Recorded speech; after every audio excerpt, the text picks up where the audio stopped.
cannot believe you just did that. And so I waited at a loss escalation or troubleshooting center, and within 1 hour they moved me on a different flight, also with air passengers, and I got home exactly the same time that I was supposed to be home. They made it happen. It was a miracle. But I'm telling you, we're so dependent on our devices, and we don't have them anymore. And our data, our calendars, everything is on there, right? So when I came here, guess what I did when I came out to Valencia? What? I wrote down stuff. I wrote down, I made notes like about everybody's address and telephone number, write down and the address of the hotel and everything, which was good because at immigration, in Spanish, I cannot say it right now, but where you staying, you know, like I know that's what he said, because he used the word hotel. Yeah. And so I said, here, you know. But I had everything written down, but then people get messed up with a half an hour time difference, right? Yes. Yeah. So one internet site says this time, and one internet site says this time, right? And I'm like, okay, here's my iPhone. Can I believe my iPhone? No, you can't. I can't. It hasn't been updated yet. Right, and so you cannot trust the internet either, right? So we have to have double sources, triangulate our data. Anyway, so I'm here. I don't know if I'm going to make it out of here because I may miss my flight again, you know, but I'm here and I'm so delighted to be here with all of you. And I'm tickled pink. I learned that word in English. I'm tickled pink that you're interested in technology. Have you heard that term, tickled pink? No. It's a southern expression in the South. In the South, we have different expressions, you know. Oh, I'm tickled pink. Yeah. And the other word is, if somebody is a real, can I say the word asshole? Yeah. Somebody is a real, you say, oh, bless your heart. Bless you. Bless your heart. Bless your heart. That means it's a real asshole. Wow. But they don't say directly, you know, they have all these euphemisms for everything, you know. Me, from Germany, I just say asshole, you know. But they say it like, oh, bless your heart. Tickle pink. And all these nice euphemisms. But it's a different language in the South. Yes. Entirely, you know, how people speak and how they use words. So it's a big difference between the Yankees and the Southern people. We call the Southern people the Southern Belt. Yes. And if you want to learn about this, there's a YouTube channel.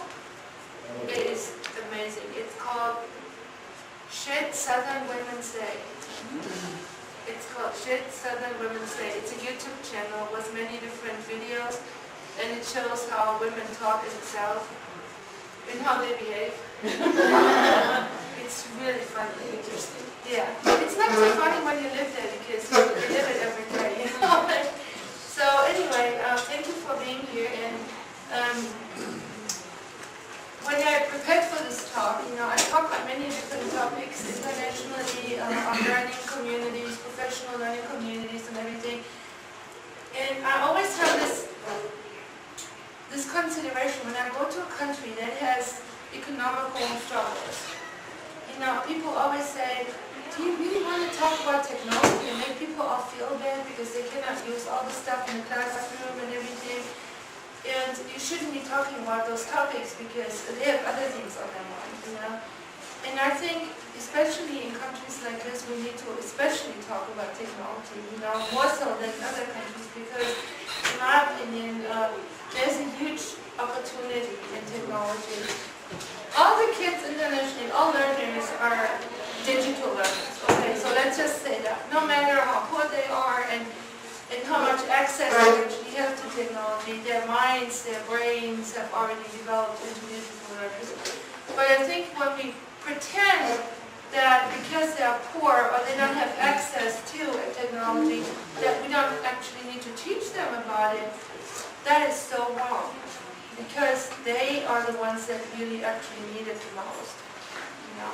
because that is part of their opportunity along with language to get out of the situation that they're in. And giving children and young learners and young adults access to knowledge and knowing how to navigate knowledge, which we call digital literacy, I think is of the essence in countries that need to develop into a different level. So that's my mindset that I'm framing everything on. Are they going to have loud stuff going on the whole time? But, so my hope is that we're going to learn and share some tools here that you can take to your classrooms, because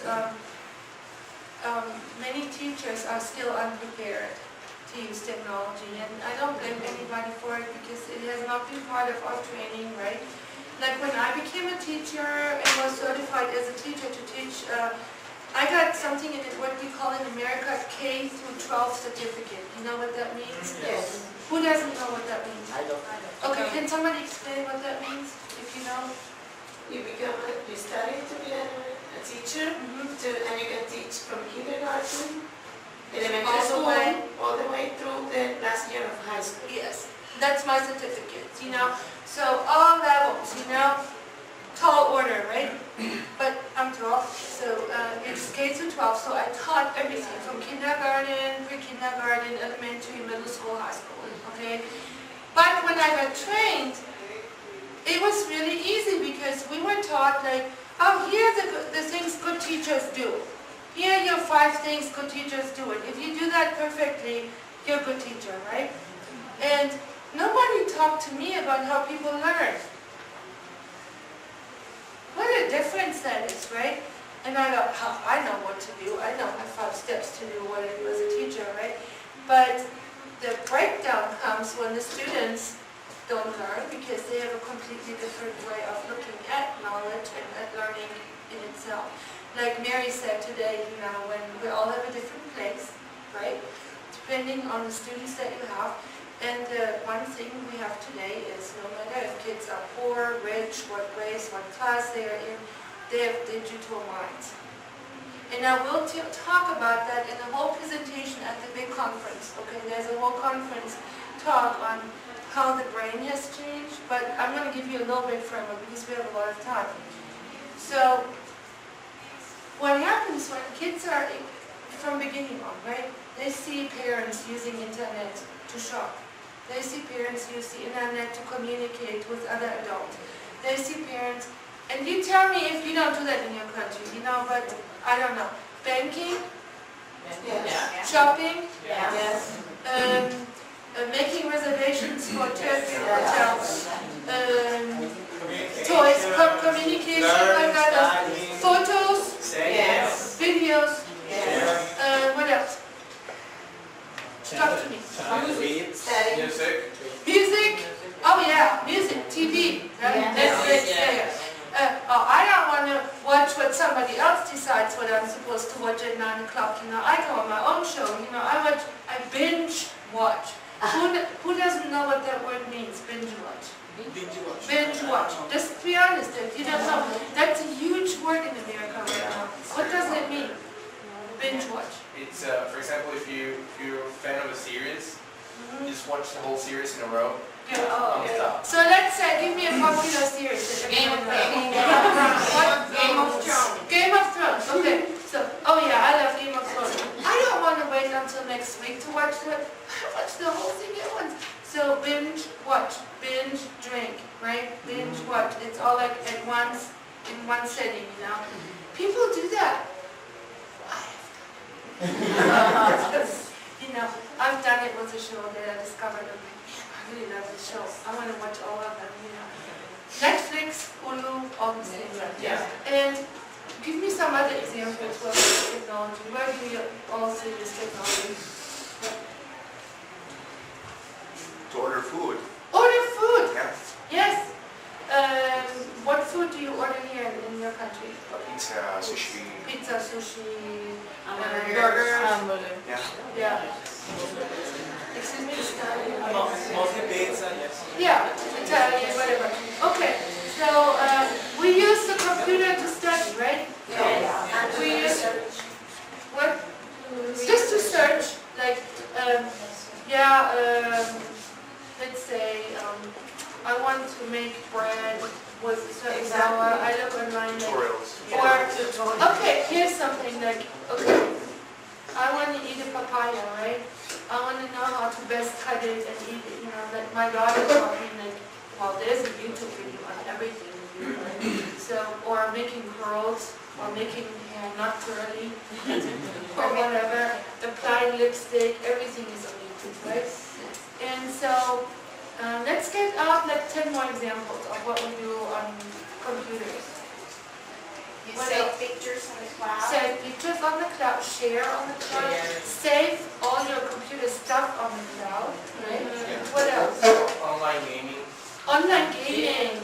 My latest article on the Tesol connections relies on online gaming. Every 2 months I have an article on there. I have a contracted writer on technology there, so online gaming. What else? Reading ebooks. What? Ebooks. E-books, Kindle e-books, right? Many people say, I don't want to have a book anymore, I just get an e. That's what I read on the plane, right? I will say though, to me, nothing can get over a real book.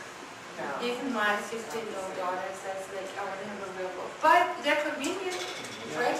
So I have it too. So what else do we do on computers? Download apps. Huh? Download apps. The big word in America is, there's an app for that.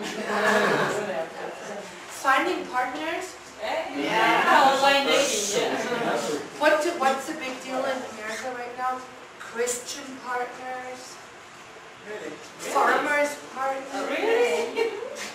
Yeah, christianmingle.com. Finding a Christian partner. And finding a farmer partner that's also into farming. And they all lie anyway,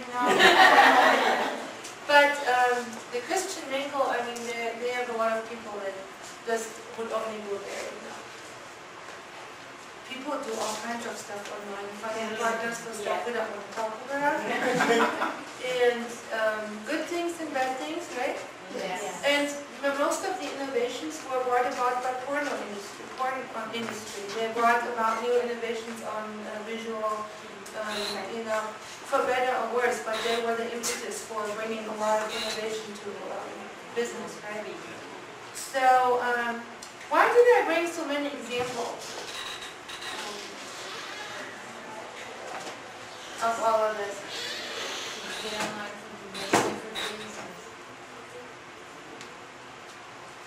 Well, think about how little kids learn.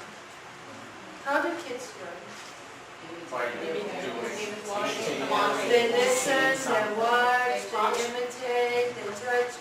And almost every little child can already use a phone and swipe, and even before they can walk. Yeah? And talk. And talk, they can already use the phone and get access. And they have all these skills already, their mind is digitalized, right? They process information differently, and there's a lot of research done. And who of you, and you need to be really honest with me, or I don't know if you need more information, who of you has never heard about neuroplasticity research? Neuroplasticity, do you have anybody else? No, just be honest, okay? There's no harm. Okay, neuroplasticity research is, and you may want to write this down, neurologist,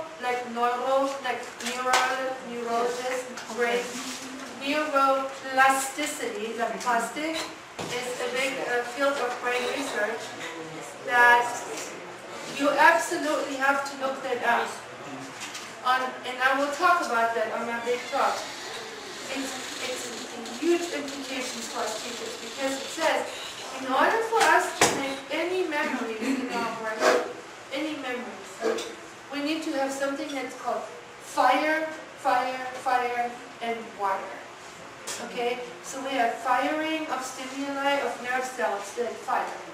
And if you fire so many times, wiring will be done. Wiring in the brain, building memories, schemata theory. Schemata theory will happen, because you build memories and you reform your brain. Okay? So like a person that has a lot of trauma and terrible things happen to them, you know, their brain will be impacted by that, right? With post-traumatic stress disorder and everything. And that's how we learn, you know. First we have a disequilibrium, right? You know disequilibrium, what that is? It's the driving vehicle to learning. Disequilibrium is an imbalance, okay? So you learn another language and you hear like blah, blah, blah, blah, blah, blah, blah, blah, blah. It's an imbalance between what you hear and know and what you don't know. And your brain's goal is to do what?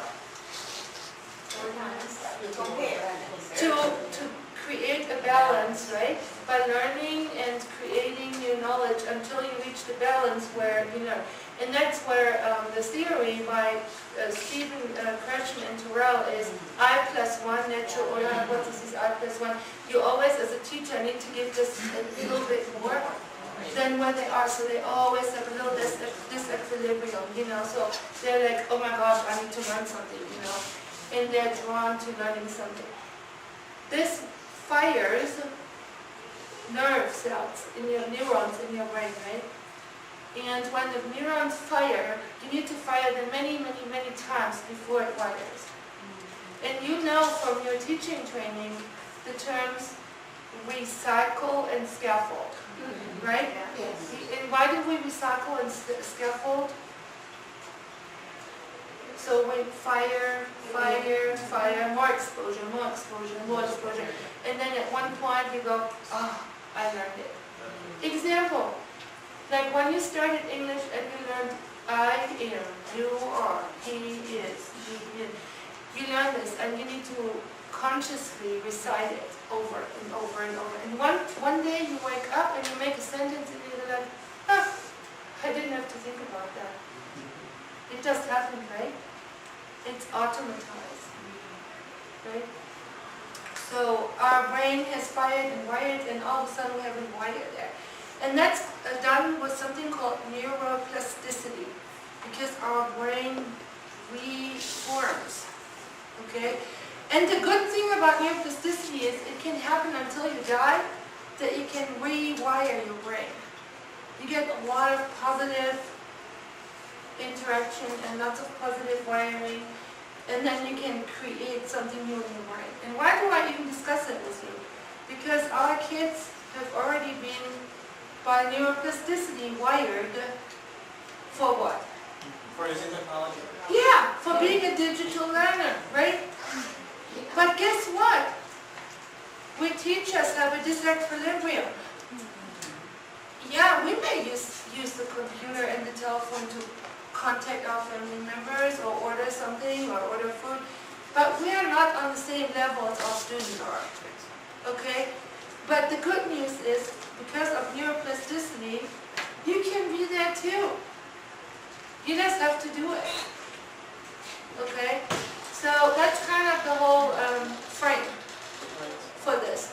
So I want you to really start thinking about using technology deliberately for the purpose of learning and teaching, so you are catching up with your students where they are. And why is that so important? We know from teaching, the one essential thing that every teacher would agree on is, in order for us to have good teaching happen, we need to connect with learners. Would you agree? Yes. And the other thing is, we need to know where they are. Like, you need to know if a kid is hungry when they come to school and what experiences they had, and you just need to know that, and that will shape how you approach the child or the learner or the adult learner. And I did that too before I came here. You know, I thought really hard about what kind of people I would have in my sessions and what you bring to the sessions, and hopefully I get it right, you know. But you try. You know your audience as a teacher. But it's oftentimes really hard for teachers to step out of how we were taught as teachers. Okay? Because we become so comfortable with the way we were taught Why? Because we were successful in it, or you wouldn't be here. If you would not have been successful in grammar teaching and grammar things, you wouldn't become a teacher of another language. And that becomes kind of like really comfortable to our hearts, you know, how we approach teaching. And all of a sudden somebody says, well, you know, you really should try something completely different. You know, why? This works for me, you know, I mean, I'm a good teacher. And really, it's not working because the students come from a different place. And you heard Mary talk about the sense of place today, right? And it's really true. I mean, there's a different sense of place. So, the students come to the classroom and they're trying to look at you as their role model, right? Most of the students somehow expect you to connect with them, and they can be destroyed by something you say, or they can be lifted up by something you say, right? I was a student. And the one thing that's really devastating to students is that they have teachers that are not good mentors to them, and they are not good guides to them, don't offer good guidance, and they're not meaningful to them. And that's where this whole technology thing is so important, you know. It's not just about teaching English grammar, it's teaching them in the way that they approach the world and being relevant to the students where they are. And that's kind of the frame for the whole presentation today. Does that make sense? Yes. So do you have any questions so far or anything to share before we move on? Any comments? Yes. I have a small comment, please. Maybe outside of the topic that Yeah. it's about the Snapchat. You know Snapchat? Do you have any comment on it, about it? What do you think? It's one of those things teenagers like, they do it, they post something, it disappears. It's good for sex pictures, you know. Because nobody can see them afterwards. You know, in America, you can actually end up with really hard prison time if you send naked pictures. Yeah. Kids can be going to prison if they send pictures of themselves because they are promoting child pornography. And they can go to prison for that. You know, they are so stupid. They don't know what they're doing. You know? And so Snapchat is good when the parents know, like, oh, my kid is sending naked pictures. Well, makes them go away in Snapchat. You know? And do you think that, because my point is that too much bits of information, like too intermittently and too flashy, can affect in a way the way the brain works. Absolutely. And can end up in hyperactivity or less brain plasticity. So I just wanted to hear. Well, and that's, well, it's not just Snapchat or something, but it's like, if they do a lot of things at the same time, real quick. That's what I said about today. Kids don't know how to use technology for learning. They just use it. It's like when you give kids stuff to play with, you know. They don't know what to do with it. If it's like, think about when you were young and somebody gave you something you weren't You were spending all your attention and energy into one single thing at the same time. And we know from research that multitasking is diminishing the outcome of what you do. Even when you hear music, or even if you watch TV in the background, your brain is sidetracked. There's only 100% of attention, okay? So you take 10% to listening to the radio in the background. You have 90% left. Then you have another 10% come, the dog is barking, right? You get 80% left, you know?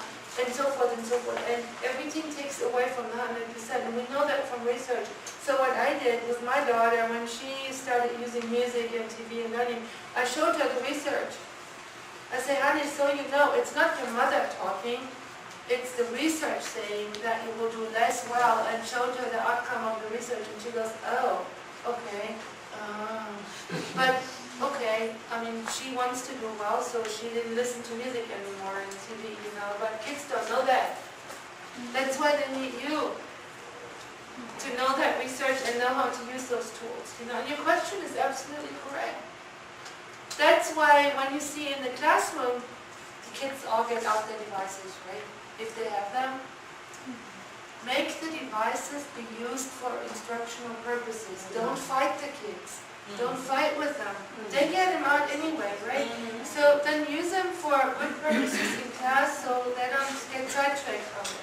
Because if they don't use it for your lesson, if they use it for your lesson, they give 100% to your lesson.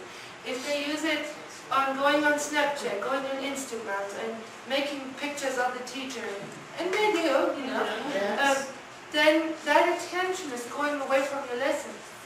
So what is the big genre in America, the big buzzword that you can look up on it's called BYD, bring your own device. And if you want to look that up, I wrote some articles on that too, bring your own device policy. I have stuff on my blogs on this. It's a movement in America that has two purposes. A, not fighting the kids anymore, but working with them. Second, the school not having to buy the technology, the kids bringing them in themselves. Big topic. Because a lot of schools in America are notoriously underfunded, you know. And so they go, yeah, well, if they already have the device, we may as well use them, right? So then some of the teachers say, but I have 3 kids in class that don't have a computer or a telephone. The school may provide it? No, they don't, because they're so poor. So my advice is go to your churches. I'm Catholic, so not in church. And ask the church group if somebody has old telephones that they don't use anymore, where they bought a new one, right? So I collect them, and they can just use a hotspot with it and use it without contract, just as for looking up information and using like the other phones. So I collect all the old phones from everybody. You can even go to the providers and say, any old phones that people bring back, they give me.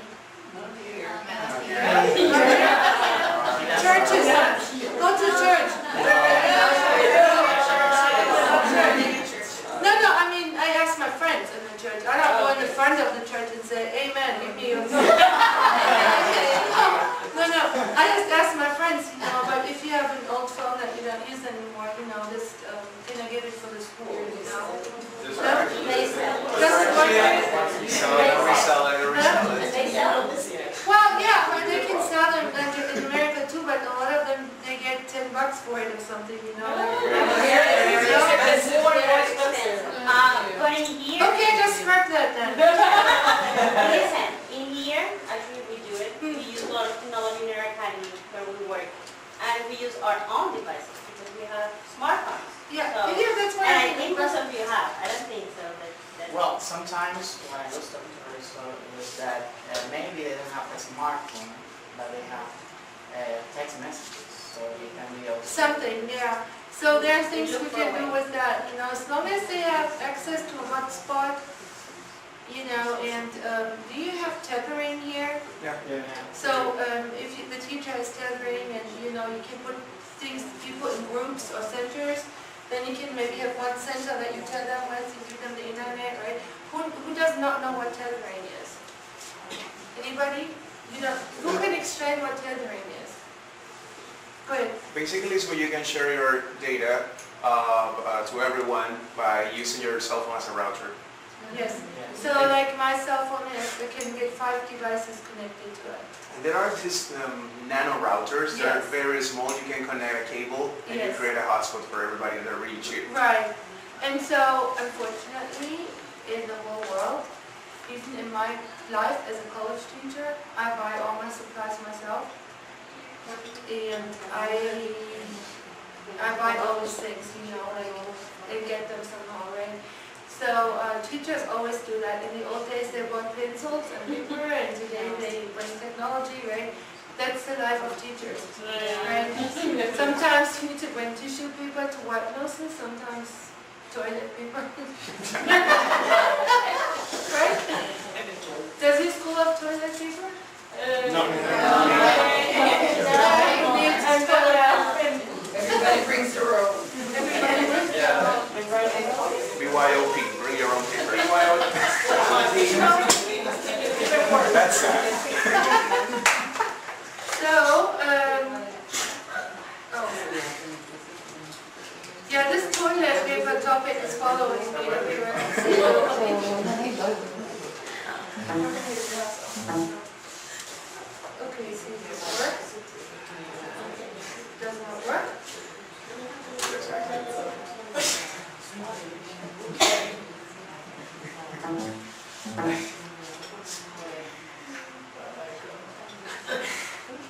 There you go. I am so proud of myself being able to read the Spanish and finding the right buttons. I tell you, when I was last August, I gave the keynote in Haiti, in Haiti on the island, and everything was in French, and the letters and everything is a different place, right? Yes. So my device, I have everything in German and English, and the German words with the umlauts and everything. And so I was switching from that to the French in Haiti, and it was really confusing because there was like a third layer of different buttons everywhere. You know, can you relate to that? And like I couldn't find the @ sign. I mean, I didn't know how to put the @ sign here on this computer because you have to go to Alt, right? To the @ I didn't know that, so I'm like pushing everybody. That's another form of digital literacy, right? So our students, you know that you can change all your devices to English keyboard functions. Yes. So make sure that you teach your students how to use that, you know, if they come actually to university or something, that they know how to use that, you know. Because it's very confusing, at least for a little bit. Have you ever had, do you have 2 languages on your devices? Yes. Did you see the crazy stuff spell checking there? With 2 languages? Oh my god. I mean, that gives a whole different layer of crazy. Yeah. So, what does the word flipping mean? I want to explain that to you. Does anybody have an assumption or knowledge of how we use this term flipping? Good. I've heard of it used in the classroom. For example, you do the reading and the studying at home, and then you come to the classroom and do the exercises with the teacher there. That is totally correct. Thank you. It is a form of instruction in the United States. My daughter is taught in all her classrooms, flipped in our school. What the teachers do is they give the entire instruction phone, and they use the classroom for application. And that means you can do one after another formative assessment activities in the classroom so you know by the end of the lesson if everybody got it. Okay? There's one very essential component to flipping the classroom that needs to happen though, that the teacher must do. Send instructions. What? Send instructions. Not only instructions, but excellent instructions. Excellent. Who of you has ever fudged on your lesson plan for your teaching? Ever?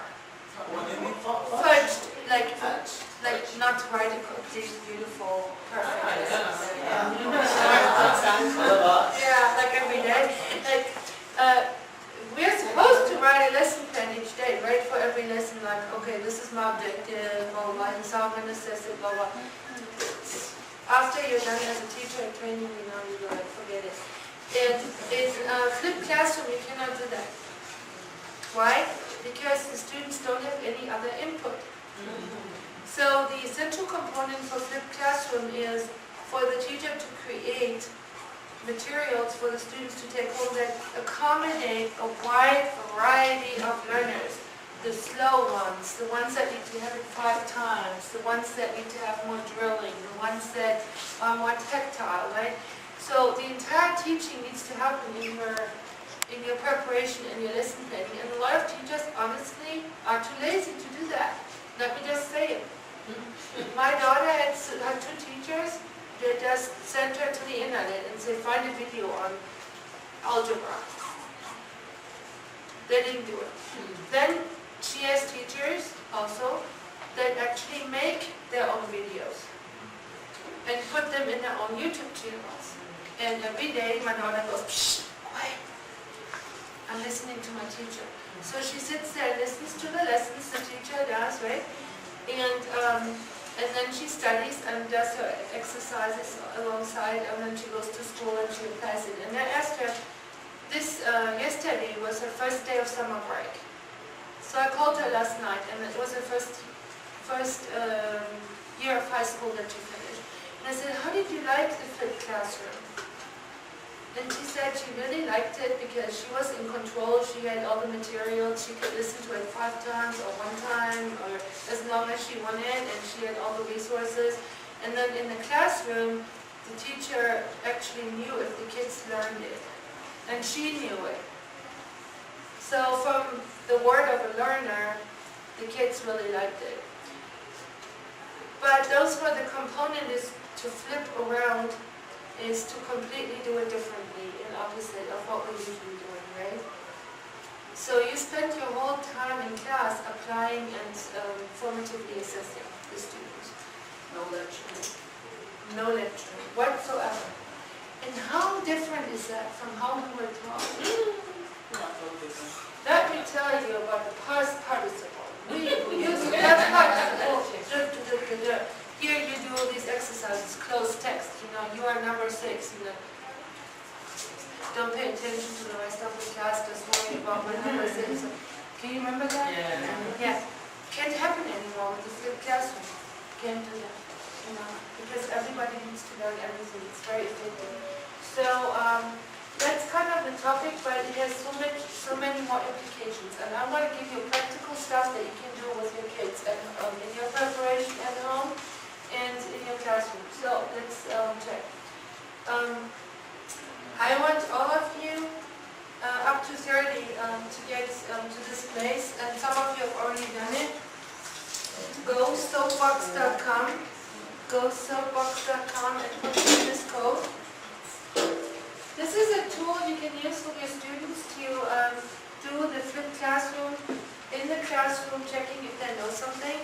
And you can get feedback from the students instantly and get a picture, a visual image on your screen of how many students in your class do something right.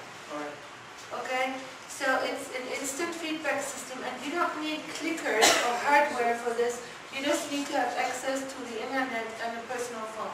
Who of you has joined this already? Okay. I did it, but then the confusion barometer, and I say I'm getting it, but it doesn't go further. It doesn't do anything? No. Me too, it says I'm getting it and I'm confused. I got it. But I'm not. Okay. Confusing barometer. Yeah, but So I'm showing you, this is, Getting people confused. yeah, hold on, so maybe.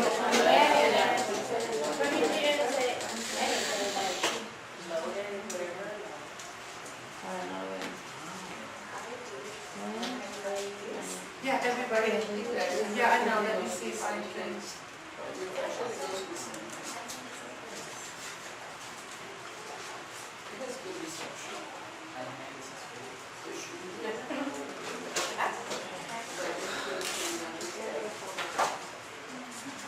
Okay, so what I'm going to do is I'm going to open a completely new one in just a little bit, and we're going to do something else, and while you're doing that, I'm opening the soapbox again, and we are going to, is this that current slide? If I click this, does this Yes. mean current slide in Spanish? In Spanish? yes. No. Current slide? I want to go to Presentation. 12. Desde la diapositiva actual. La primerita ya. Yay! Tick girl. Okay, so I'm going to do another one later. So I'm going to talk mainly about Google tools. I always put on my website, I love Google tools. Because they are perfect, they're free, they interface with everything. So they enhance teaching and learning, they help our English lessons. They work from very, very young to college, because I today teach only graduate students, And my job today is actually to train teachers. You know, I'm a professor of education, the chair of all graduate programs in our university. And so they can be instantly used and they make us so much more effective. And they're free. And I love them.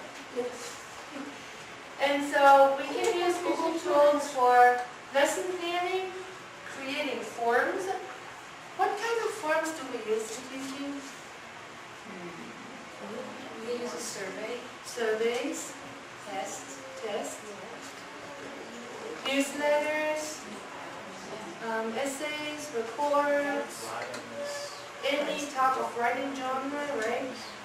Forms is our daily bread, right? We use documents and forms every day.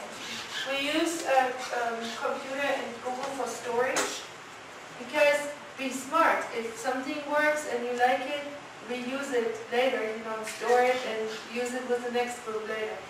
And we use it for reading, right?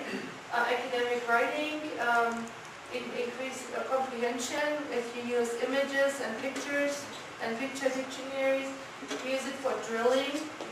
We use it for listening, application of concepts, culture, and this is the 21st century skill, collaboration. Because today, everybody needs to learn how to work in a team and effectively work in a team. And that's where our tools online in the working in the cloud are so effective. And when you flip the classroom and kids work at home, you see the kids really collaborating. And they're not on Snapchat, not going click, click, click, click, but they're really developing a topic, they're creating presentations together, and each kid is in their own house and they're working together on this, right, remotely.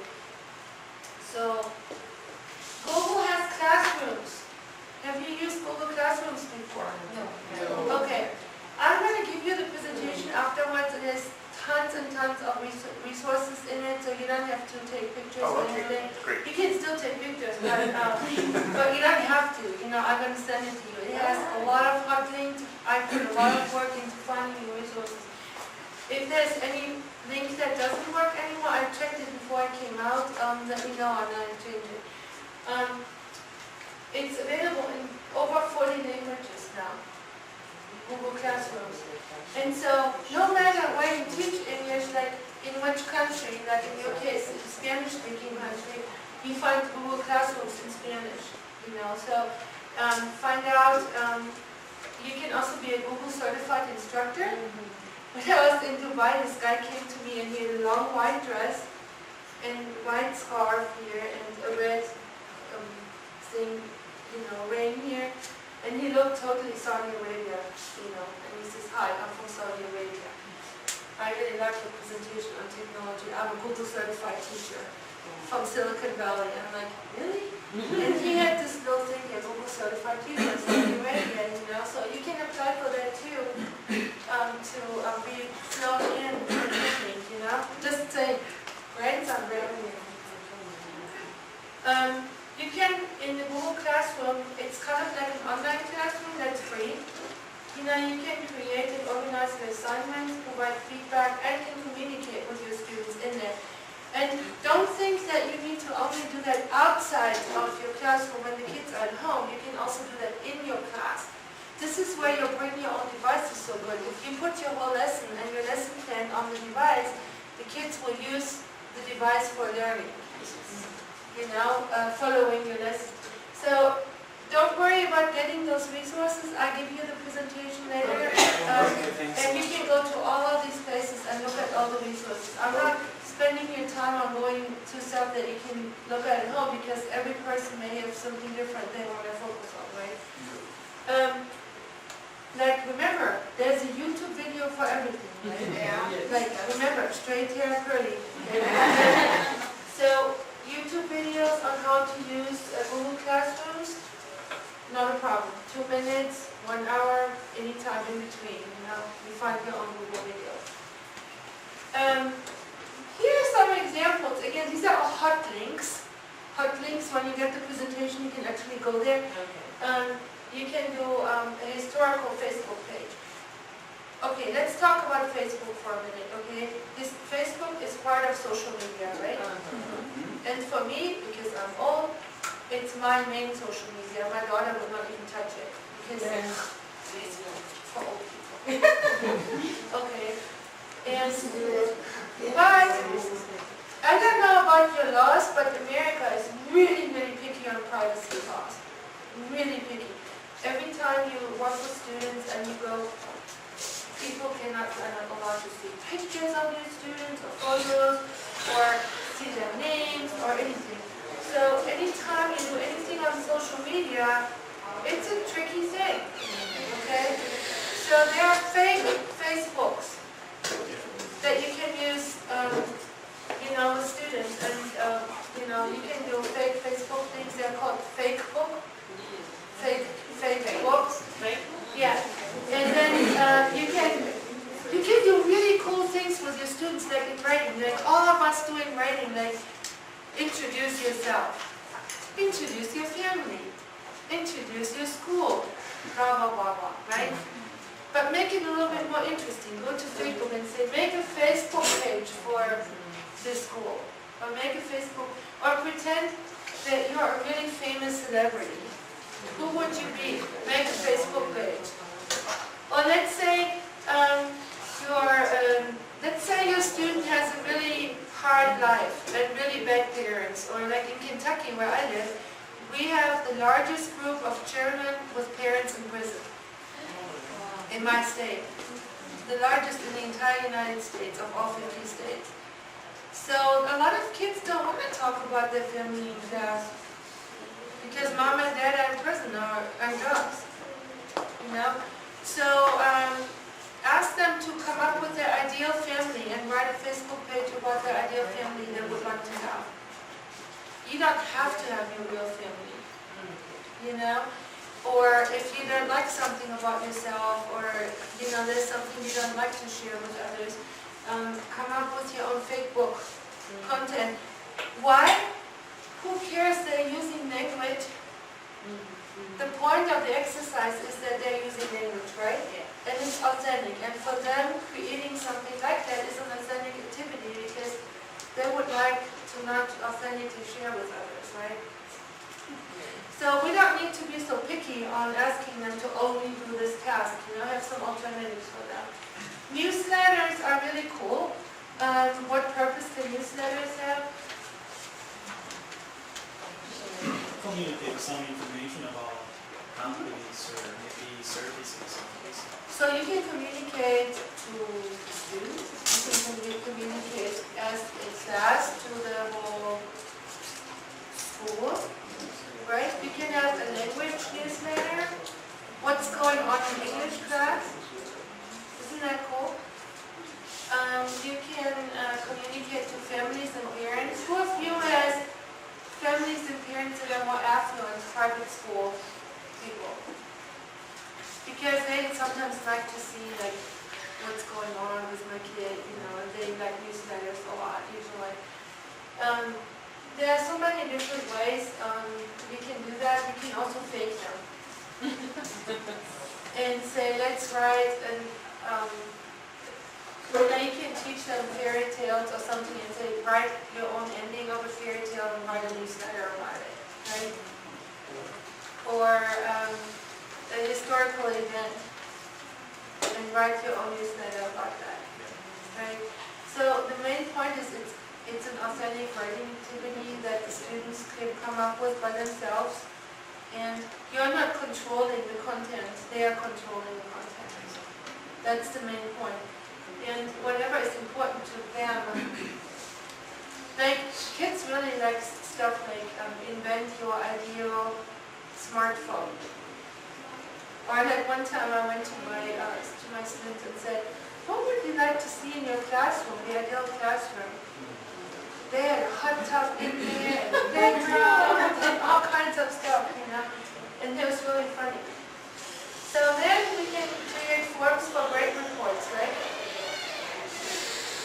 What are grade reports important besides the normal reports that my daughter just got in the school? They can have an avatar.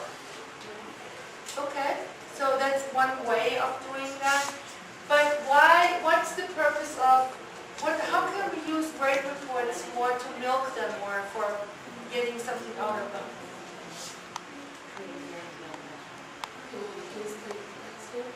for instance, you can do like a class graph of their performance over time. You know? So when you show them data over time, like in a pie chart or flow chart or a chart of some sort, you know, so they see progress over time. Like if they go down or up, you know, kids really react to that, you know. I mean, if they see like a graphic, like, ooh, this doesn't look good, you know, we all went down. And, kids are really susceptible to data, especially when you show it to them in graph form. And when you use grade reports and Excel spreadsheets in Google, you can present data in any graph form. You can make pie charts, you can do bar graphs, you can do everything. And it's so easy. One click of the button and boom, you have your chart. You know, how powerful that is, instead of saying like, let's see what she got and 60 men got and he has that on his screen. I didn't make that up, okay? Yeah. But when, you know, when the kids are not focused on you personally, what you got, but how the whole class performs, you know, over time, over a week, over a unit, you know, that's really powerful data. So syllabus, I try to do some kind of a syllabus thing for each age level, you know, to see what do we want to, I call this roadmap or something, you know, this is what we want to learn at the end and, you know, give it to them beforehand, charts. Project trackers are really cool too, you know, if you learn some new skills. You know, the big buzzword in digital literacy, 21st century learning is project management, right? Project management. What is that?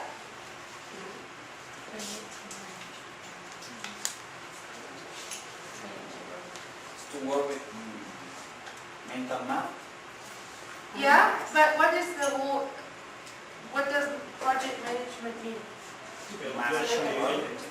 It's like effectively decide, and this is, I have to tell you this, my husband is not here, he's actually many countries away, he's a really bad project manager. Really bad. He cannot plan ahead and set out the steps, you know, like I function really methodologically.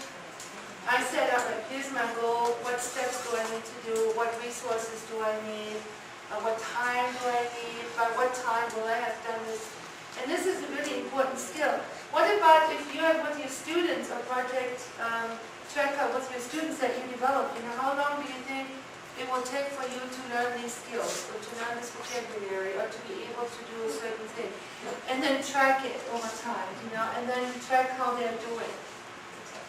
You know, and put them in the driver's seat, you know. Like, give me one skill that you're covering currently in your school.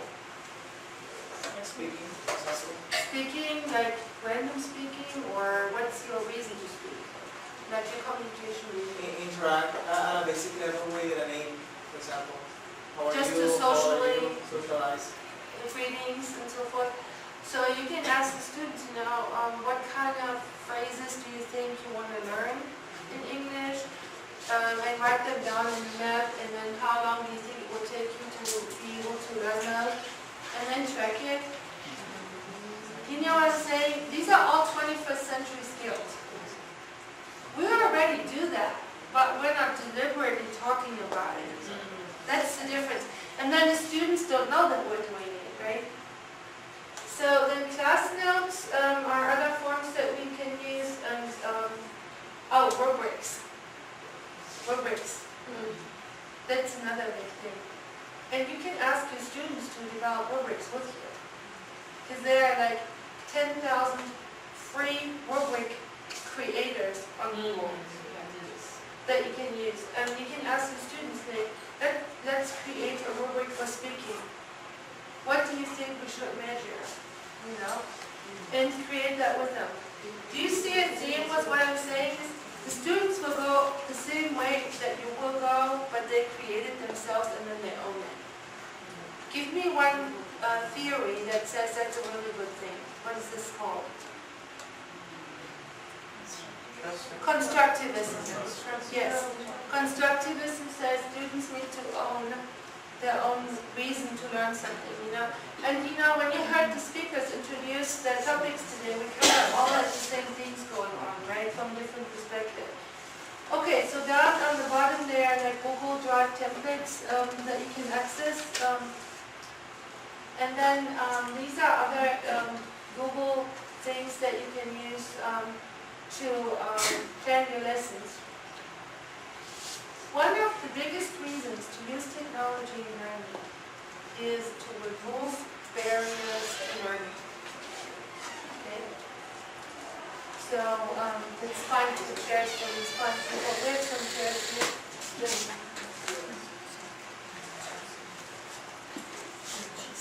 We have one here.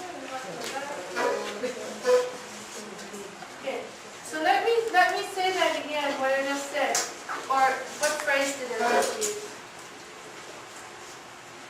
The technology can do what? Remove barriers. And what kind of barriers do we have with our students? All kinds of barriers. Well, let's list some.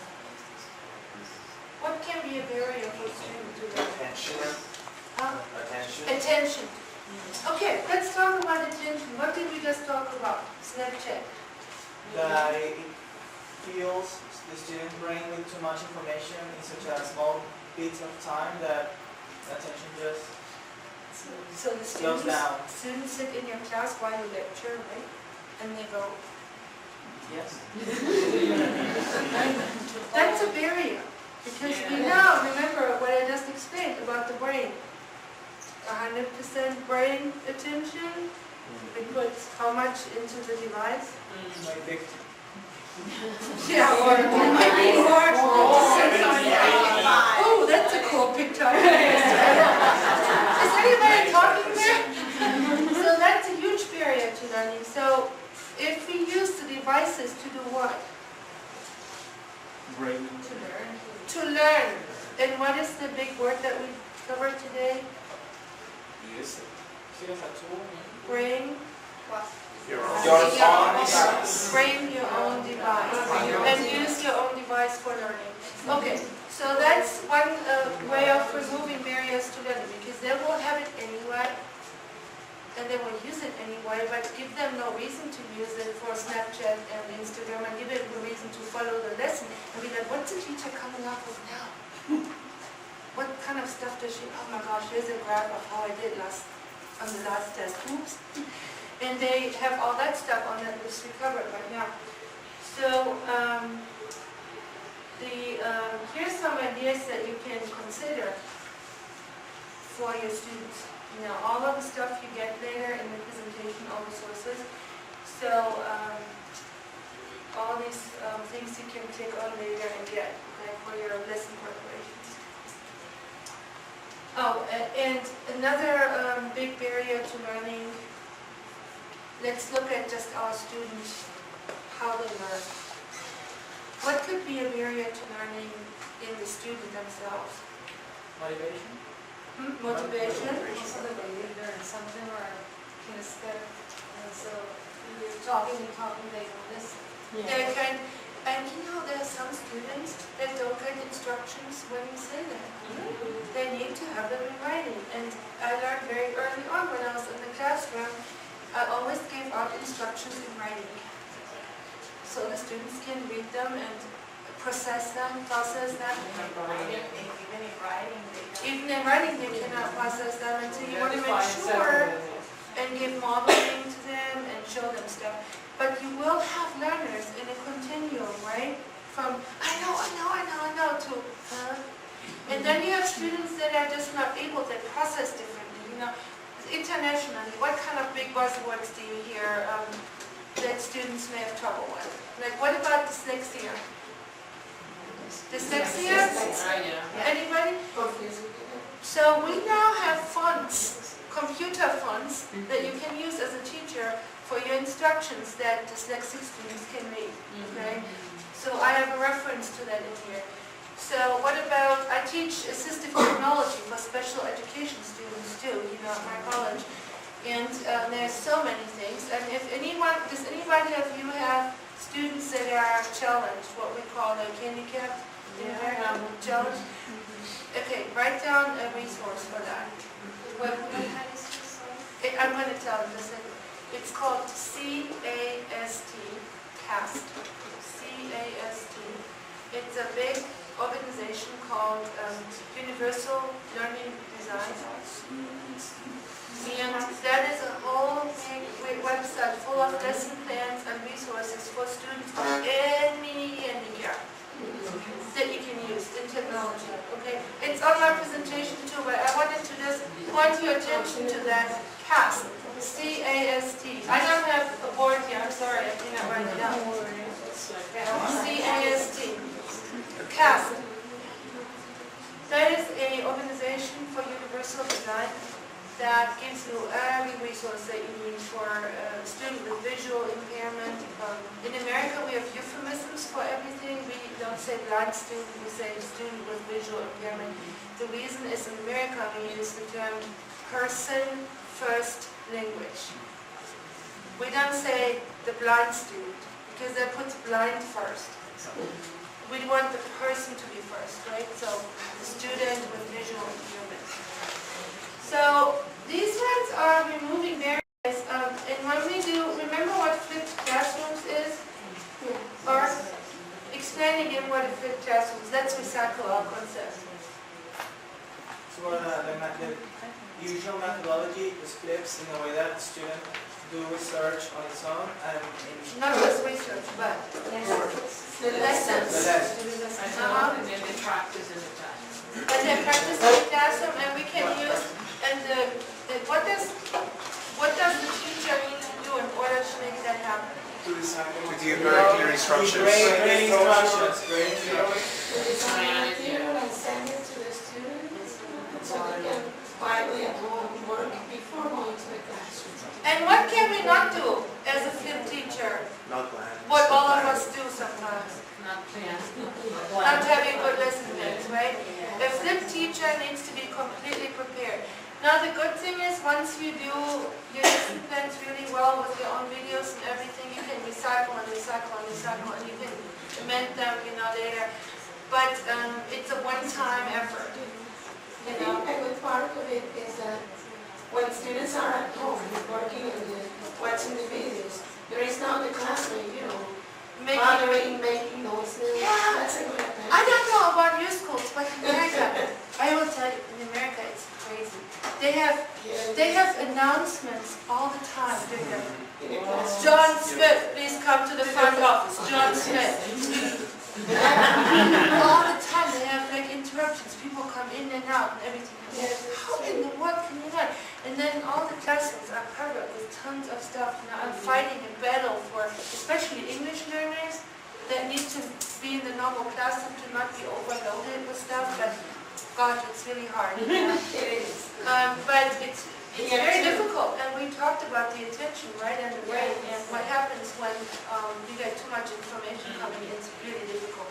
And the schools, they know all this stuff, and they still don't do it, right? Is it the same here too? Do they have announcements here? No. No? Well, someone knocks on the door. Outside noise that gets like this is No, really? So no matter for what reason, but we always have disruptions, right? Yeah. So the students will benefit from having. So what did we just learn today about our disequilibrium in our attention? What was the term disequilibrium? What was it, time? Disequilibrium. Imbalance. And what is the purpose of that imbalance? Follow what is To drive and seek the balance and learning in the brain. Right? And neuroplasticity research, what does it explain? How the brain is always learning and changing. And we do have the moldability of the brain, right?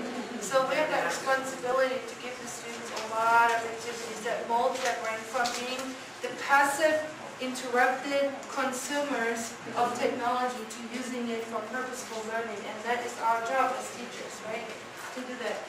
So then I give you more resources here that you can do at home if you want to. You can already look on your device. You know, I'm not offended if you look at this because it's from your own device. Look at Google Forms and see what comes up on your device.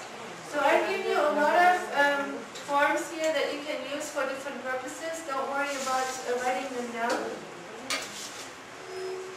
What I would like for you to do now is, very quickly, maybe in a group, create one Google form and then show them the other groups.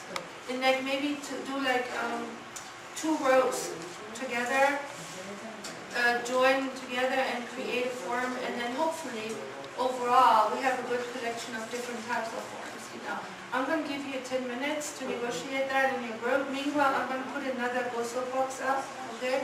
And let's see who can work with each other so you all have access to internet. Do you guys have a functioning telephone on your laptop? Can you do one over there in the background? You 4? Okay. You 3? You 3 maybe? And can you work, sir, can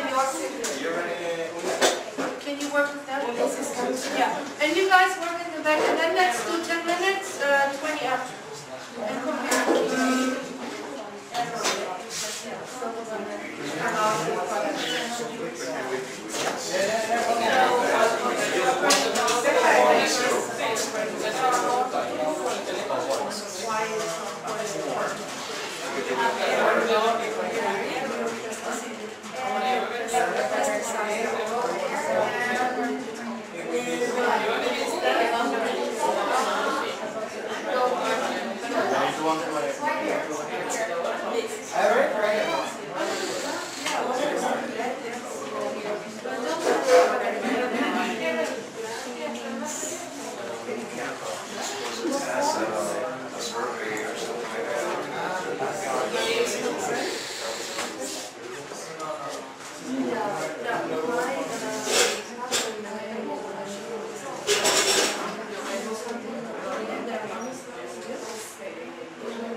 Excuse me, may I interrupt for just 1 second? If you have something to write, could you just quickly write down this code here, and I go on and create the event, but I need to move on to a different page.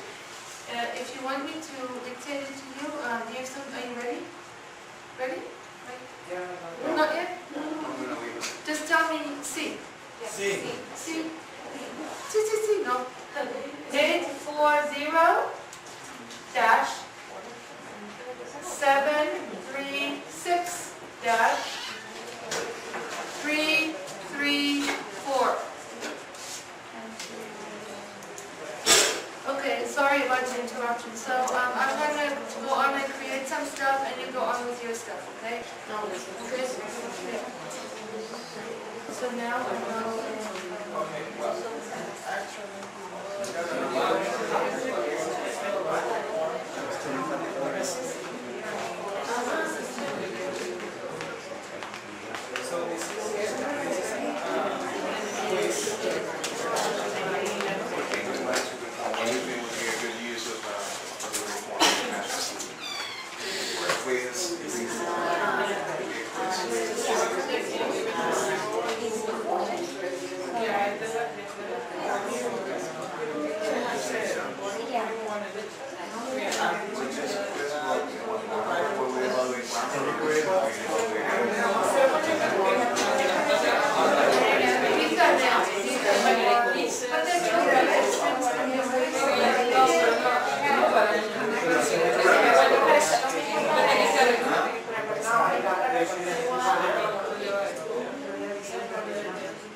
So I will. She has a great idea.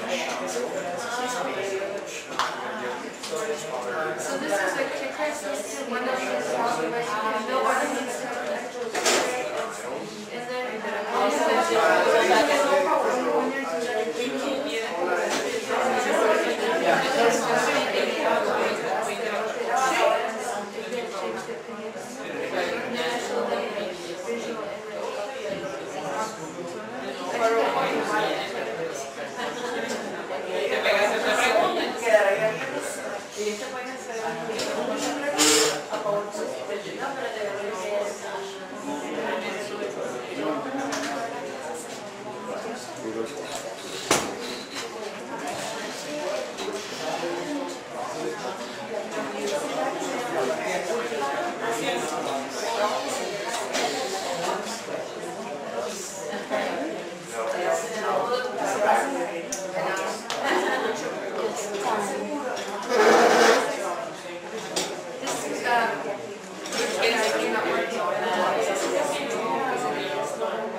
in Spanish.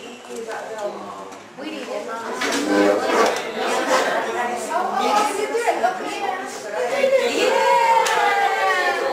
Good job. They did it. How about you? Are you guys watching? Yeah. We stumble through the room here. Thank you. Oh, the question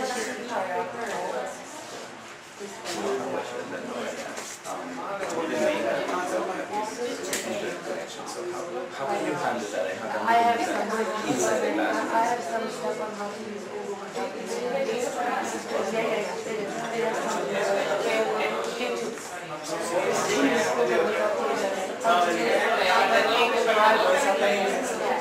It's wonderful.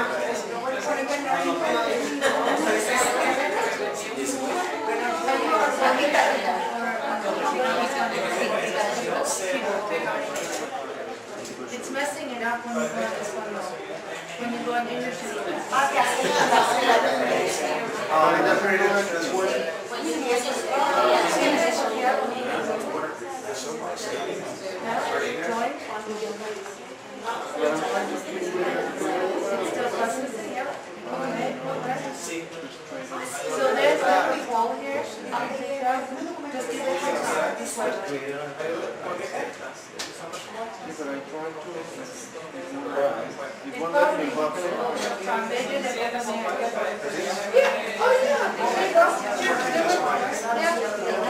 It's already done. What else would you like to know?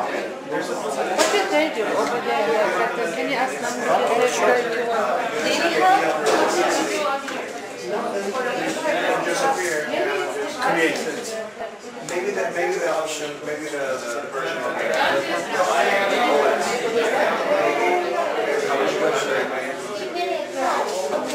okay, I'm using the request. What we're creating is a request, for example. Exactly.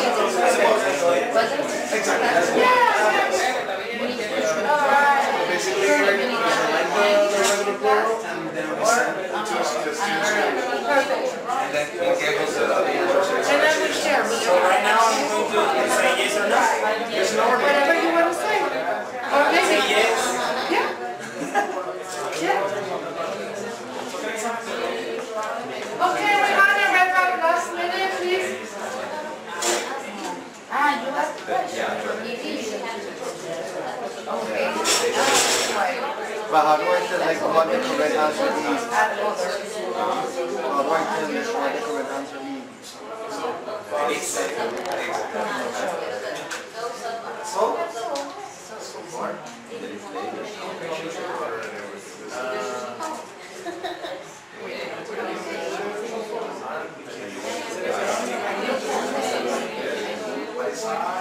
We can put a dimension.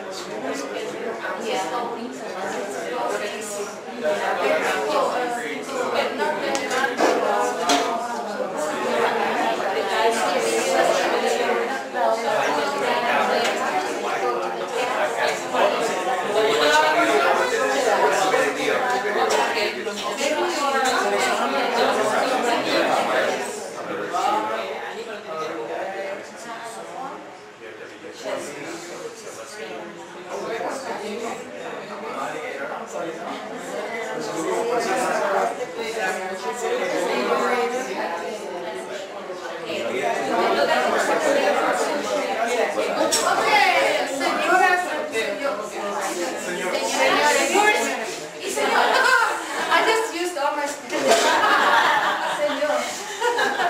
Okay, well, thank you very much for working with me here. I saw quite a few people who went on our little soapbox, right? And who of you has a visual image of the pie chart on the question?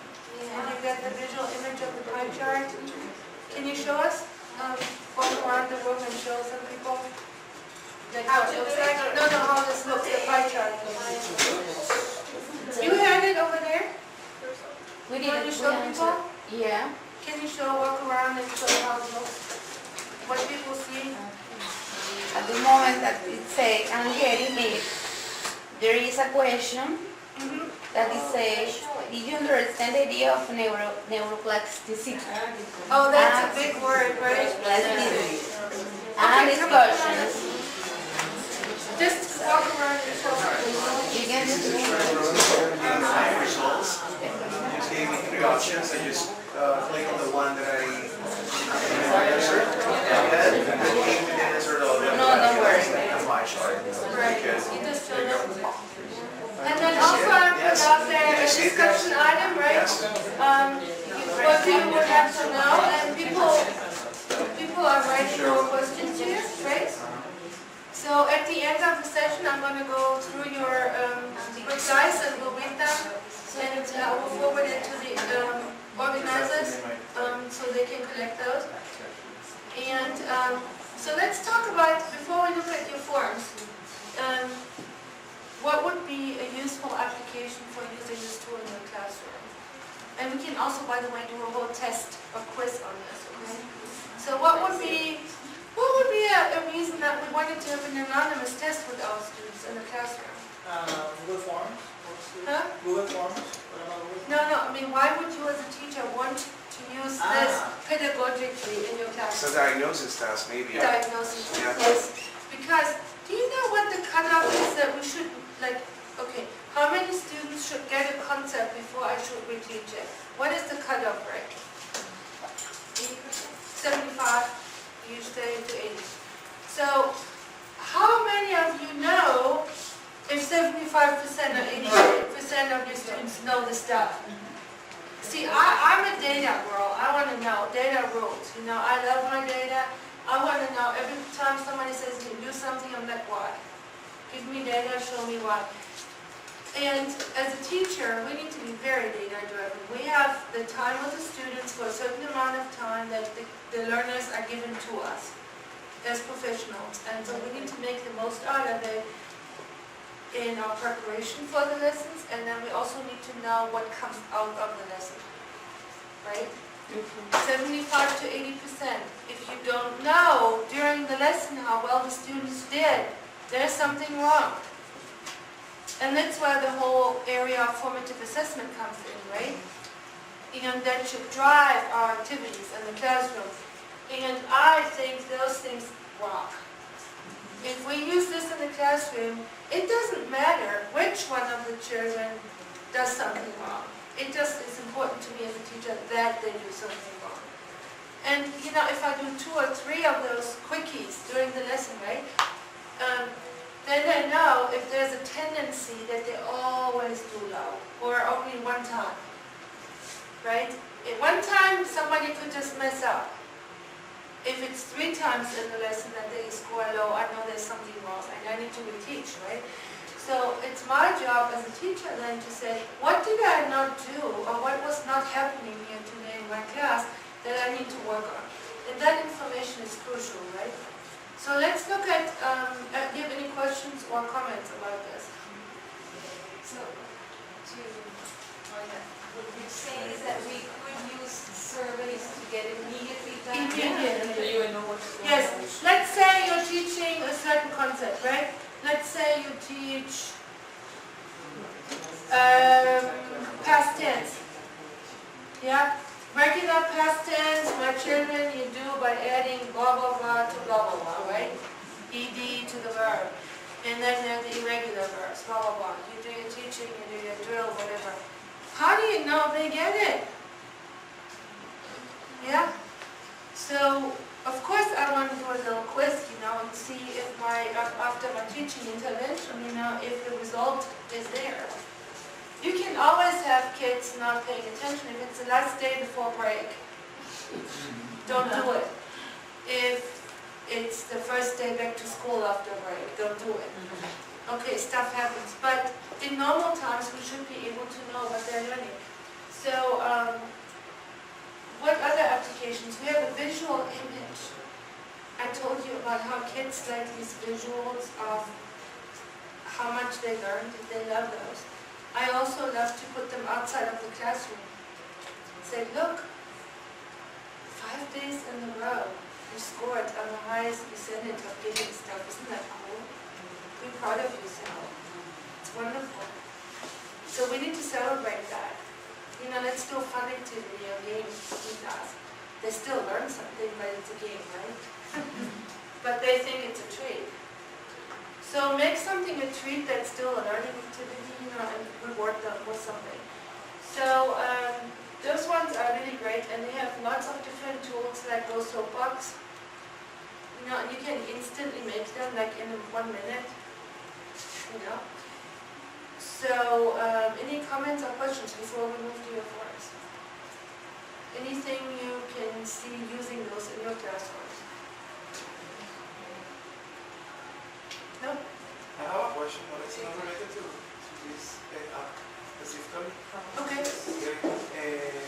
In my teaching practice, I have a problem with my students when I try to push them to use technologies. For example, in the specific area of writing. Because they are so dependent on, for example, Google Translate. Oh. Yes. For example, I asked them to write a story collaboratively, in a group of 3 or 4, and then when I received their emails, I spent like 2 hours just trying to change that into English, because that is Directly Spanish. translated, Yeah. yeah. Well, one thing, Even a single comment on Facebook is the same. okay, so I have a couple of ideas about that, okay? First of all, ask your students to translate it from Spanish to Japanese, and from Japanese to Arabic, and from Arabic to German, and from German to French, and from French into Spanish. And look what they get. Try that. It's very good. Everybody I've done this with is like, oh my God, I'm never going to do that again. And something totally different comes out, okay? It's a really good exercise. You can say, you guys can do these 4 languages and you can do these 4 languages. Pick your own language and just come back to Spanish, Very good tool. Another thing is, ask the students to make the story in digital storytelling instead of writing it first, okay? So that gets them first started into their own creative phase, right? And use creative storytelling. I have a whole section in my blog on the digital storytelling tools. Lots and lots of tools. And before you ask them to actually write the story, let them do them in pictures or videos. And then make their own words for that, But once they own the story and they have more investment in it, they probably let go of this whole Google stuff a little bit more, You can also let them do like a vocabulary list on their own. Like in a sociogram, before you do a story, do a sociogram first. Like, what kind of words? I wish I had a board here. What kind of words do you think you need for the story, right?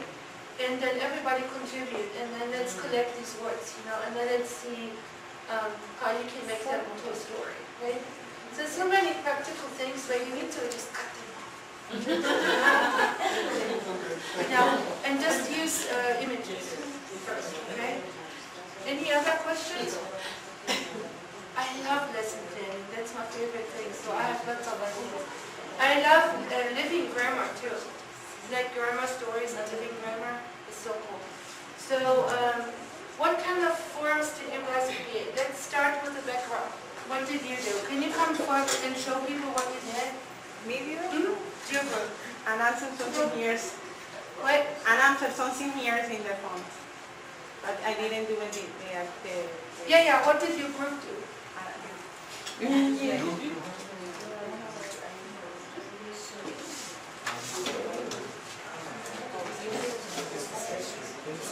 We'll give you some time to regroup your group. And we're going to start with your group, okay? That's right. We tried. We started. Okay, so let's first say, what was your goal when you started to? We wanted to make like a kind of survey about project research to know what they like. Okay, oh great. Great, I love that. We just try to, write the title, but then internet connection failed. Okay, well let's talk about what you would have done. That is such a great subjective answer. What you would have done if you could have done it, right? That's a really great idea. So what was the method that we just talked about, the approach to teaching that I really endorse? Constructive. Perfect.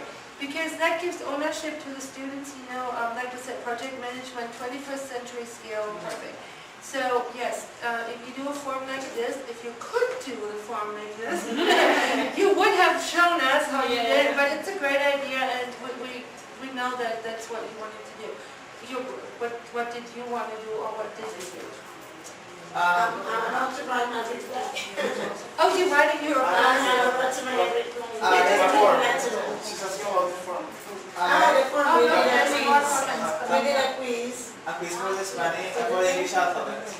So what? for the English alphabet, but specifically for learners of English to realize or to, let's say, to write what are the main differences between the English alphabet and the Spanish alphabet. For example, the pronunciation of the D, which in Spanish is the, T, they.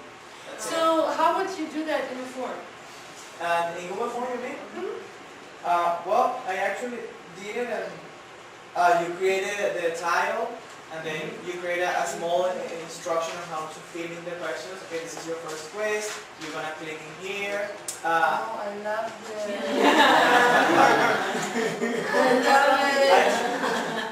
That's great. And then they hover over it and click it, and I'm gonna fall over the room. This is great. I love this. And then since you cannot receive the feedback immediately, I mean the student cannot receive the feedback immediately, at the end you have a message that says, okay, I got your answers. As soon as I read them, I'll let you know in the next session. So Yeah, and this is also great for flipped classroom, you know? Yes. By the way, in flipped classrooms, it really helps if the teachers are available to answer questions for students also. If you have like a designated office hour, like you say, in these 15 minutes, I'm available to answer emails, you know, so your day is not monopolized by the students because you give so much already, right? But it helps to give them that time for the... Did you find something else that's good? Yeah, I found something extremely interesting. Yeah. And it is that when they solve the quiz, this Google form gives you a feedback. I mean, you can, as an author, see their answers, and then see even with statistics what was the answer of the major. And what did I say about teaching? We always need to know, you know. And how cool is that if you do a flipped classroom and you already got that data about the work at home, and then you can already see that only 50% of the students, maybe I need to change my lesson planning a little bit and address different needs because it doesn't work, you know. Like remember my daughter's teachers that didn't do their own lesson planning, that just said, oh, just go to Khan Academy and get math lessons there, you know. I mean, it has nothing to do with their own personal lessons, and the students are supposed to hunt down what they're supposed to learn, you know. How crazy is that, you know? And the teacher totally threw the kids in the cold water and let them drown, you know. Have a specific Khan Academy lesson. You could do that, yes. If you already... Now, here's another very important mantra that my students all know at work. Every one of them remembers that. Work smarter and not harder. Yes. So if somebody already invented a tool, don't reinvent it. It's already there. You're busy enough. So if Khan Academy already has a great video on something, do not make your own one and use your time to do something else, right? So where do I say people should start first? Remember? Flat hair, curly hair? YouTube. There's a video for everything, right? How to flat hair, how to curl hair. Yeah, for everything. So use YouTube first. If you don't find anything there, go to Google Teachers, Google Classroom. There are communities for teachers where they exchange lesson plans. Okay? And I have several other, the last article I wrote for the Tesol Connection had like whole resource centers where already created lesson plans and resources are available for online teaching. So you can go there and look at some other resources. What other forms did we have? What did you guys do? We created one with irregular plurals. Wait a minute. Would have created or created? What? Would have created. We created, yes. It's done. Yes. All right. It is here with a regular plural. Oh, Right? okay. Basically, we have the, can I go there? Yes, please.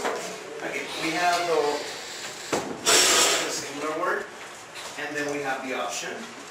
You just click on the right irregular, and we send it. And I just put two answers, you know, like a student. So it shows us with the, eventually, it will show us with the pie chart. With a pie chart. Yeah, on the bottom. Let's see.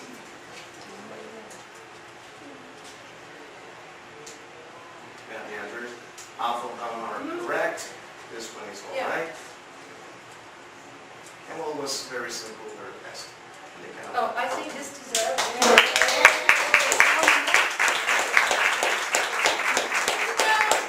Think about it. As teachers, you're not doing anything that my teacher and your teacher didn't do when we were trained. I mean, only the thing is the students want to have this thing in their hand and they learn better by using digital ways of learning. And you can milk that by getting their attention to the lesson instead of their friendly pictures. And then you also, on top of that, get the data, how they learn. So everybody wins, right?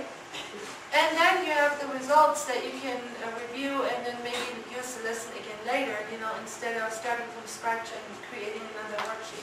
So do we have another form that would have been created or didn't get created? Anybody else? Well, we didn't finish, but we were doing a survey to find out the most significant words from this workshop. Oh, I love this. Choice list of words to find out on which words. Which samples did you put on there?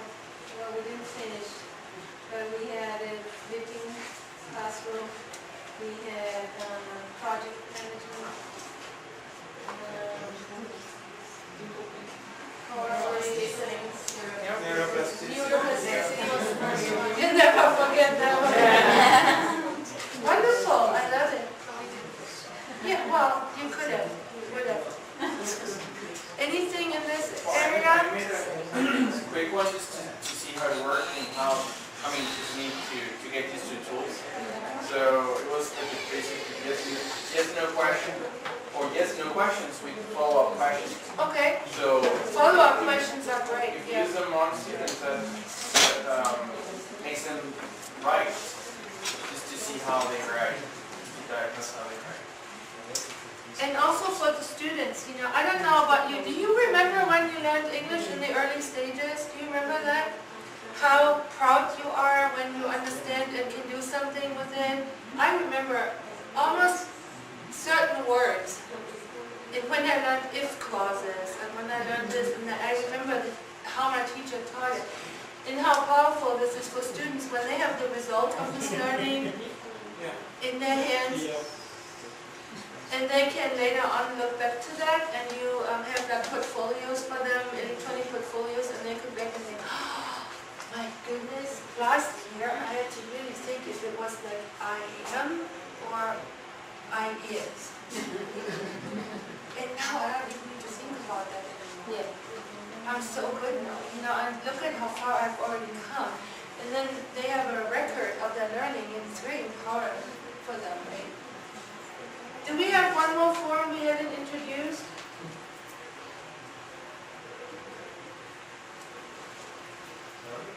Is there any form that we have not introduced to the group yet that I haven't? Everybody?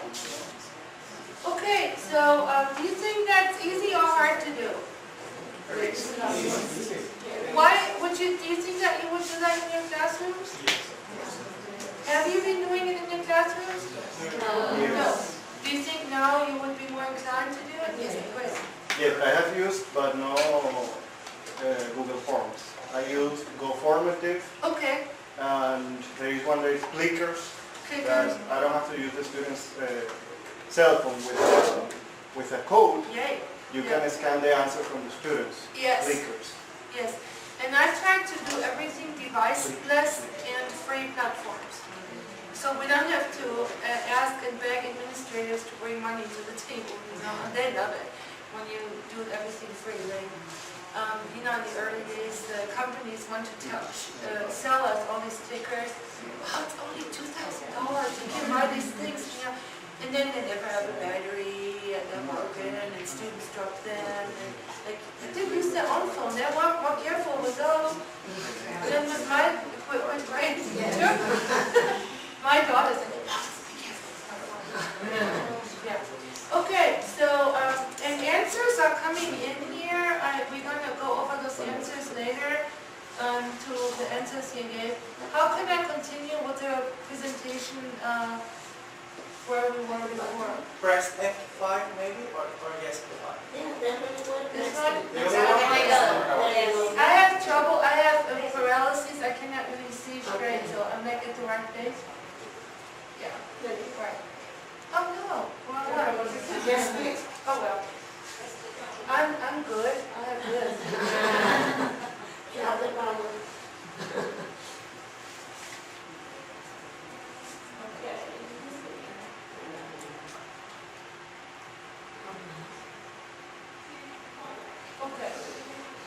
in our little form, and we're not going to do this right now, but when you give some forms to the students, especially online, and there's a chance of them printing them out, I recommend that you do PDF and do them so that they cannot alter them.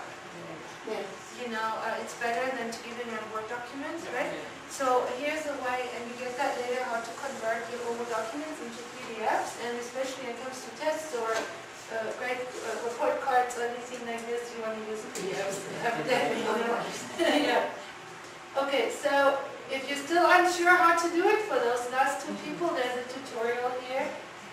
And also you can password protect your documents, which is really important, especially when you create tests and data sheets, you know, with data results. You don't want anybody, these kids are so smart. Oh my God, they can hack into things and change them. So password protect this down. And don't use 1, 2, 3, 4, 5, 6, please. Backing up, there's different things you can use to, different tools that are free to back up your entire Google Drive. That's really important if you have data for your bosses, that you need to give them performance data of your program, you know, and you don't have a paid platform that backs up all the time. If you collect data that you need to use for other people or for accreditation or something like that, which we do, it's extremely important that you always do backups of everything. Even with Google, I would not ever trust anything only once. I would always keep them all. And please don't use flash drives. I mean the little one. Okay, so storage. Talking about which, flash drives are very useful. Like for instance, right now when I went from my computer and had to convert the data to this computer, but that should be the main purpose, you know, converting, bringing files from one place to another, but not to store your stuff. Where do you want to store your stuff? On the cloud. What is the cloud, actually? What is it? Yeah. It's a server, someone else It's has something in a the hard air. drive in another country and you can use it. It's somebody's server it's a physical device somewhere, right? That gives you space that you can use, right? And a lot of companies give you storage space, and your own workplace probably has storage space. And I would put my stuff on several spaces, you know, so you have it handy. What is the advantage besides not being able to use something like this, you know, or your hard drive gets fried, you know, something? What is the advantage of having stuff on the cloud? It is safe. Well, it's safe, one thing, whatever. You have access to it anywhere. That is the number one thing. You have access to it anywhere, from anywhere. And so people don't have to access if you give them the link. That's right. So you prepare your lesson ahead of time, right? And you give that, you put your lesson for the students on the cloud somewhere, and the students can access them.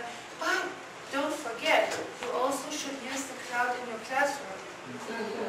Remember, students use their phone. Make them use it for the purpose of lessons and give them the lesson on cloud. Say your roadmap and your lesson plan, put everything on the cloud. So they go like, what's she going to do next? You know, or what's he going to do next? And what is the next thing? And then you can open it for them as in the lesson. And, you know, in this way, they're on there anyway, so let them use it for the purpose of instruction, right? So,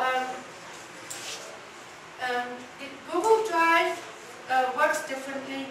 And I, as a chair of a department with lots of different people and lots of agile people, I really appreciate using Google Drive because it's something really horrible if you work with lots of people and you use email.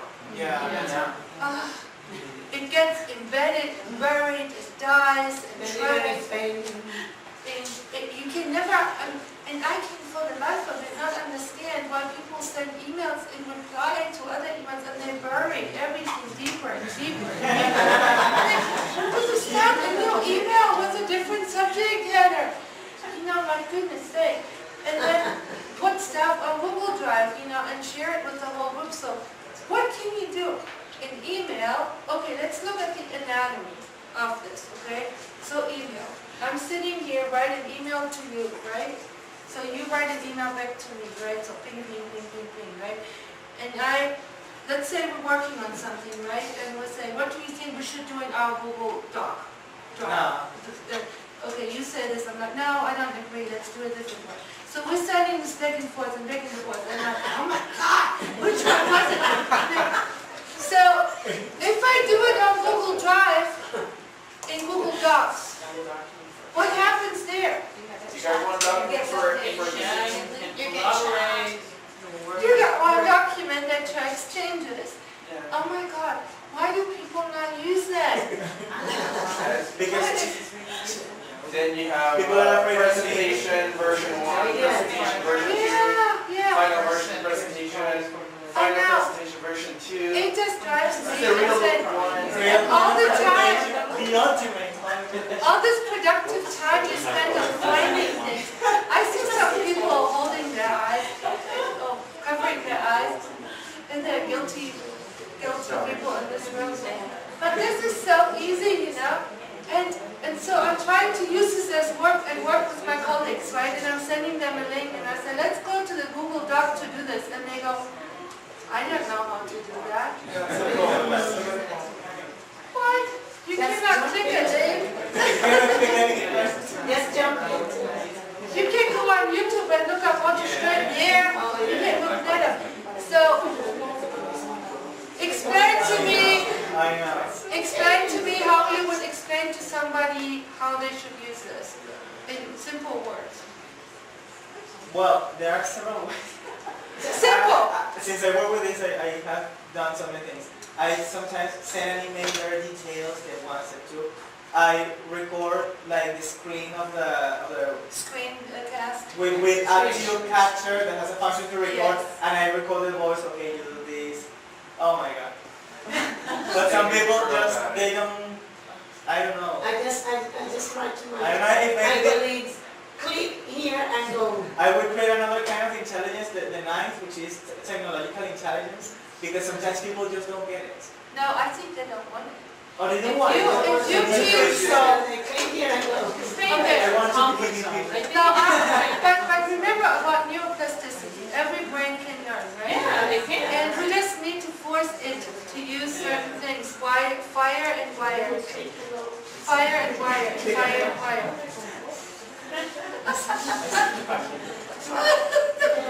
They know what I'm talking about. Fire and wire.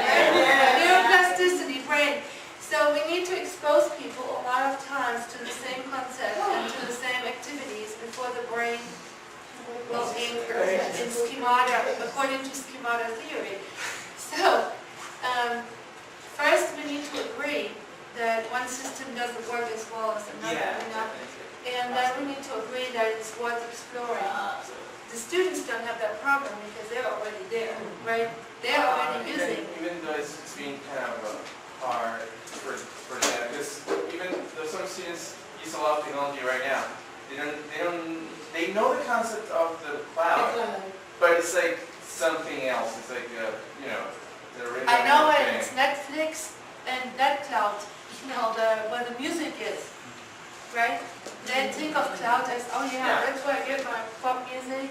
So I have an example. I was working with video tutorial projects. They were working on the scripts. It's like you can share the scripts. I check them, like you feedback. So they sent me the document instead of sharing. And I was like, unless you share it, I'm not gonna check it. But you guys don't know. Well, there are different Sometimes reasons. to apply a little pressure. You don't want people to send you all kinds of stuff to your email because of viruses, right? If you use the Google Drive, you're safe of that, right? It's all in one place. You have a log of who worked on something and changed something. You can track in real time from different places and see in color ink, who's doing something at the same time when you are doing something. But what you just said is a profound statement.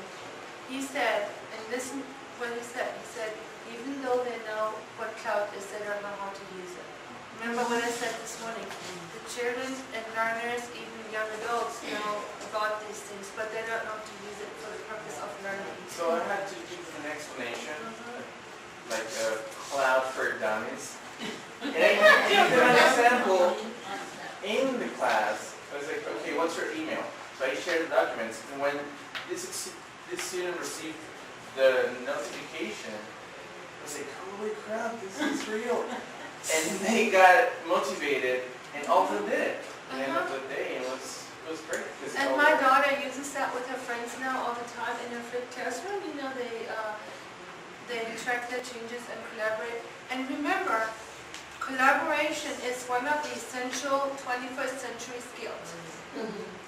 It is a huge difference, especially for Americans culturally. Americans are trained in American culture to be individualists. Yeah. Me, mine. And I is capitalized. In German, you is capitalized. But you're right. It's a very big difference in grammar. But now, when we collaborate, you know, they need to let go of their control and learn how to give each other space and encourage each other, you know. And I force my students by doing that, by giving them collaboration grades with a big rubric, and then they can get as many points for that as for the main project in class, because I want to really put my money where my mouth is. 21st century skills. And I train only in-service teachers that come back for masters and higher degrees. So they're already in the classroom, and they're the hardest nuts to crack. Because they're already in the habit, you know. So I need to give them a lot of motivation and instructions to learn all of this, right? So, but thank you for making that statement, because it kind of confirmed everything that we all know, right? The students need you, but you need to get there first to guide them. One comment maybe that might help also is that we have to have patience a lot. As we do in the classroom, we should do with the web, because students start, you know, giving excuses. No, I didn't have internet connection, which is true, and we know. No, the electricity shortcuts. And then I had electricity but internet connection didn't go back, which is also true. So it can be true, or not, right? It can also be mixed, you know, either, it could be, but it's hard to say because you don't know, right? So we have to be more flexible about time, dates, and due dates to answer things. In your country, I think flexibility is an essential survival skill right now. And there are ways to use Google stuff offline, and I get to that in the presentation, you know, so you can do that too. Google Docs Offline. Offline, yes. I'll show you later. I was going to say that sometimes that happened to me when I was working with high school students. And what I did was that, for example, if it was something written or something like recorded, and they couldn't go online or something, well, bring it. Or bring it, if it was a written thing, well, bring it on your paper, okay, written paper. And they were like, but, and now I knew that it was an excuse. And then the next time, as I said in my instructions, you can come and bring it like in the... Here's plan A and here's plan B. Yes, if you don't have plan A, you have to bring plan B. If you don't have plan B, then we know something is not happening. And after that, they saw that working with technology tools was like better and easier. So they didn't have that problem anymore. And when they did, it was because it was true. I see we all are in the same boat, no matter whether we have the little ones or the adults, right? Very good. Any more comments about the Google Drive, Google Docs and stuff? Google Docs has everything. Google Docs has, I got my PowerPoint from there, right? It has PowerPoint, it has Excel. This is for your grade books and your data collection. Like the Microsoft Office suite completely replicated on Google Drive, okay? And then you get instantly the data charts, the visual images of your data. In your Excel sheet, there's one button and you get your pie chart and conduct anything. So that is so powerful. Even when you have a meeting, when I conduct meetings with my staff, I collect data in the meeting and then I show at the end of the meeting the chart of something, you know. It kind of freaks people out in the beginning because they're like, oh, I'm already in the data thing, you know, but I want to collect data on seeing how useful the time has been spent, you know. And then they take the time a little bit more seriously too, you know, and what they do in it. Because That's an example of what you would chart. I ask them a question like, for instance, if I do a training on how to do certain things, like how to use online teaching or whatever, or how to use our assessment system, you know, for accreditation. So I show them how to do this, and then I give them a questionnaire, and I ask them directly about certain things, and then I can see if they got it or not. Immediately. Yeah, like we did earlier. Same thing. But they see that I'm prepared for this, you know, they see that I'm serious about it. I'm not just going to leisurely talk about it because I want to see results all the time and I value that time too. And students are kind of the same way. They like it when teachers, they like it when their teachers prepare. Would you agree? My daughter said at the end of the school year, when I talked with her yesterday, I asked her, so what was your favorite class in high school for your first year and what was your least favorite? And she goes, I have two choices. All of them I liked and all of them I didn't like, but I don't have one over the other. And I said, so what makes you not like? My daughter is good in school, you know, most teacher kids are, right? And so I said, which classes did you not like? And she says, all the ones where the teachers didn't prepare and didn't teach us well. Kids are smart. They know the first day you come in the classroom, if you care about them, if you care enough to prepare, they figure that out the first day. And so if you use a lot of prepared activities, they know that you took the time to prepare this for them, and that makes a big difference for them. Like the flipped classroom teacher that actually makes their own videos, they love that. You know. So internet problem or Google Apply, their instructions for that, and again I'm going to give this to you. There's step-by-step instructions that you can share with your students what to do, especially in your country right now, very useful.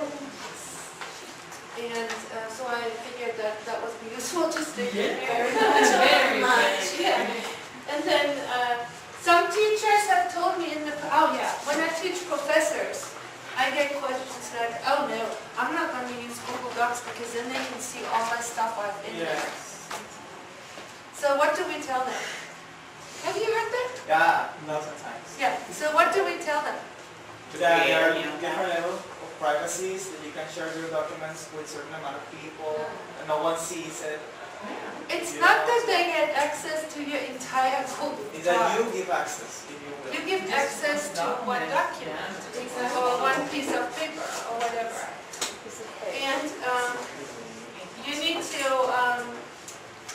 just be aware that just because you let them see one link to one something, they don't get the whole, it's not a door that they're opening. Your kitchen. Family and kitchen sink, yeah. Thank you for coming. Okay, so here are some things that you may not want to share with other people necessarily, you know. Some things are class assignments, class announcements, grading report, reading material, maybe something ahead, you know, materials you want to do next, because students always want to focus on what you do next, right? And no, you don't need to know that yet. And then tutorials, especially tests. So if you share something with your student, it doesn't mean that you share all the other things too, right? Okay. We already did that before. I don't want to make you do a second time because of the internet stuff, you know. Let's just brainstorm one more time what we can use forms for. One more time. Quizzes. Huh? For quizzes. Quizzes, Surveys. surveys, Discussions, discussions, yes, To vote for something. vote. Fully. I use it for voting at the end of the quarter. And for example, a video project, they loved it. Who was the best producer? Who was the best Oh, screenwriter? okay. And then at the end, we give imaginary awards. So you could do, okay, so you can do your own Oscar. Oscar, and then you can give digital badges Yeah. afterwards, picture badges, you know? And give them as a reward instead of real, because we don't have a lot of money to buy stuff either, right? So, and here's the crazy thing, I don't know if you know this, but professors in America make less money than teachers. Teachers of public school, teachers make more money. If I became a teacher today, I would make 50% more money. Really? 50. Wow. Well, I have some colleagues that have done that, you know, Professors, you know, because they work public, you know, public, government, and they get health insurance and retirement, I don't, you know. So, wow. it's a different life, you know, professors in education are like there. You know, yeah. But education is not very valued, you know, even though we're the future. Maybe Japan. Yeah. So that's why I always look for things that are free and that I don't have to invest more money in, you know, of course. Google Chrome voice notes. Now we come to something that you can use for teaching, okay? Voice notes. You can choose a language and speak and check the text and discuss it. You can go to Google Chrome Voice Notes. It's an extension to your browser. What the heck is that? What is an extension to your browser? An additional feature. Yeah, it's additional feature. It's an additional feature. Like, look at like a new pair of earrings to your browser, you know. Something more that you can do with your browser, like a normal browser is something you put in a search term and it would give you to a website that you choose to open. Extensions give you opportunities like, one of my favorite extensions that I use every single day is called Grammarly. Grammarly. I love Grammarly. It's an extension to Google Chrome. I downloaded it. And every time I write something on email or anything online, it corrects my grammar and spelling. And sometimes I write so fast, you know, and I'm doing something else at the same time, and it really needs to be checked. So that's a really useful one. Voice notes give you a chance to speak, and it's a dictation device.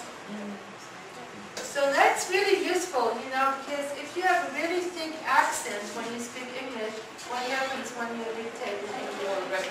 Yeah. It's like with Siri, right? Siri. Hi Siri, you know, if you have a really thick accent, Siri gives you all kinds of funky and sometimes really bad words too, you know, depending. And Google Voice Notes is a great thing you can use on your browser with your students to have them do dictations of stuff and check their own speaking. And then it's not the teacher saying, your speaking is not well enough, you need to work on it, but they can see in the dictation on the computer that it didn't work. Another thing on Google, it does the same thing. It's called, it's a Google search. Do you use the Google search feature, Hey Google? Yeah. Same thing, you know, when you put that in and your English is pretty bad, it doesn't get you the right result, right? So Google Chrome Voice Notes, I really encourage you to use them with your students and let the students see in a visual way how they're not performing there. iPads in the classroom in America. America has a really strange thing. One person says, oh, this is really great. And everybody says, I need to have that, I need to have that. Let's buy iPads for everybody, you know? And I find iPads completely useless. They're just great for watching videos or visual things, you know? But then every teacher says, okay, now I have an iPad, but I don't know what to do with it, you know? because they have no keyboard, they have no Microsoft Office on there. It's really to watch videos and pictures, you know? Like, okay, and they're the most expensive photo album in the world. And all the schools bought them, and it's really crazy, you know? So I think if we have a telephone, that's all we need, honestly, you know? So in America, they're totally iPad obsessed, and it doesn't help them at all, you know? But anyway, iPads and Apple devices and other devices now too take apps, right? There's an app for that. And there are productivity apps that are listed everywhere for teachers. You know, Tesol has an app. Tesol International has an app. The conference had an app in Baltimore last time. I looked myself up my own sessions on the app, you know, which room I had to go to and everything. So there's an app for everything. There are lots of learning games, and I didn't even bother writing them down here because you know what? Every day there are 10 new ones. Yeah. Let me just mention one for younger learners. It's called sock puppets. Do you know sock puppets? You put a sock over your hand and you go, hello, hello, how are you? Fine. And you can do that on computers. It's called sock puppet. Sock puppet. If you want to start like doing like little dialogues with your kids, like introduction dialogues, that kind of fun. Here's Google Sheets, Google Slides, social apps, Google Plus. I just don't like Google Plus Yeah, that much. no one Do you? does. It's not It's like an intuitive. old person. It's not intuitive. No one you uses know? it. Yeah, but I do really like Hangouts. Yeah. So what's Google Hangouts? It's like a messenger, like a WhatsApp or something like that, but it's What is Instant it? chat. It's like, do you know what Skype is? yeah. Yes. Okay, everybody knows Skype. And Google Hangout is the same thing, but with Google. Okay, so you go on your Google contacts and you contact that person and click them, and then you have a video connection with that person and they can see you. You can turn the video off too if you're in your pajamas and your hair is not done. And But the good thing is that you can record that and upload it to your YouTube channel. yes. So, okay, couple of things. If you have a conversation with the student or the parents, it's really serious, and you want to record it, you can record it for your boss. You know, just saying. Or if you have an instructional talk with you can also get a lot of different people on one hangout. Or if you do flipped classroom and you want to give a little lesson to them in real time, you can do that too. Or let's say one of your students is sick, cannot come to class, and they're missing out on a lot, and you go like, why don't we teach them here in class and open a Google Hangout and they can participate in our class? They broke their leg, they're at home, they cannot come to school. Open a Google Hangout and let them watch the class and let the class interact with them. They can be part of one group in class. That makes sense? Yes. So that's a great way of cutting down on your work, catching them up afterwards and bringing them into the school at the time. Or if you cannot teach and you have a substitute person there, you can check in on your kids. And say, how cool would this be today? Like if you had a Google Hangout with your real students today, and they would see you here in this room learning as a teacher. I think the kids would love that. I've done that at conferences where I had real kids on Hangouts at a conference, and the kids would just love it.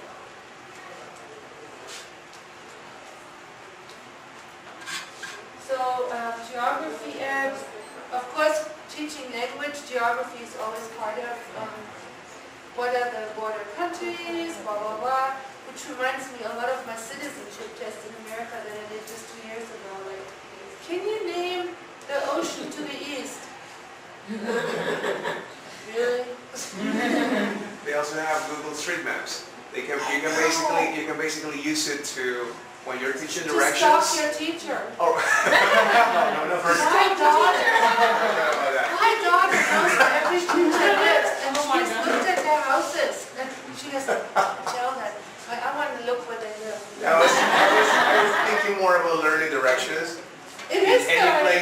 place in the world, you can, okay, get to this point, Yeah. use Like a Google treasure Maps. hunt. Sorry? You can do a treasure Exactly, hunt. it would be awesome. Like you can do like giving instructions to get to a certain place, or the other group needs to give instructions to them to find the place. And like one thing I used before all the technology was I used walkie-talkies in the school, and I would hide something somewhere, and then one group had to give the other one instructions to find it with the walkie-talkie, and you go take a right, take a left, second to the right. Actually, we can do that now with WhatsApp voice.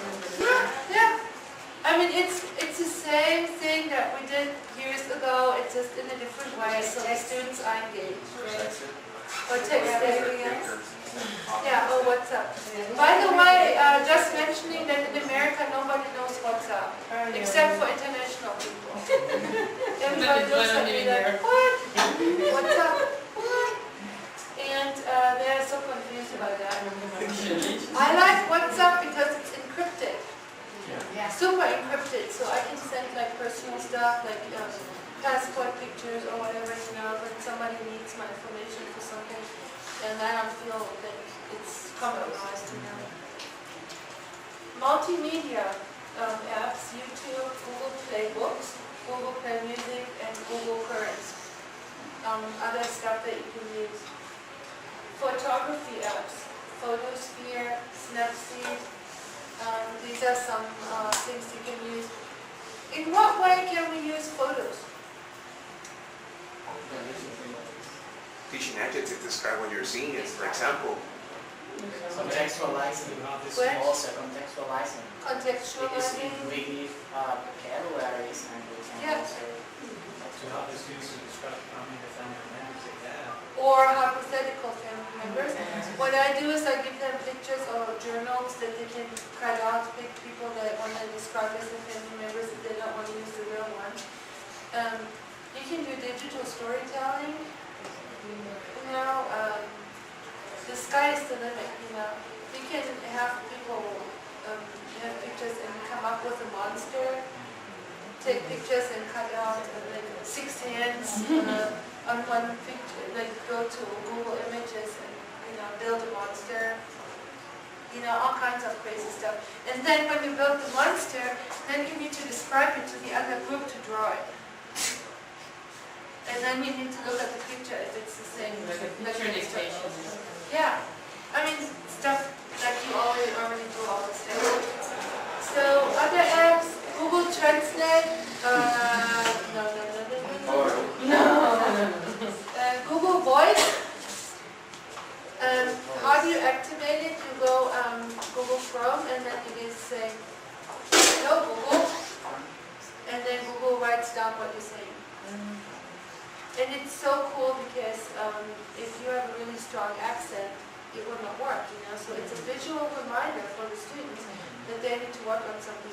Another thing that is useful to hear how you sound yourself besides recording is, like under the sink is like this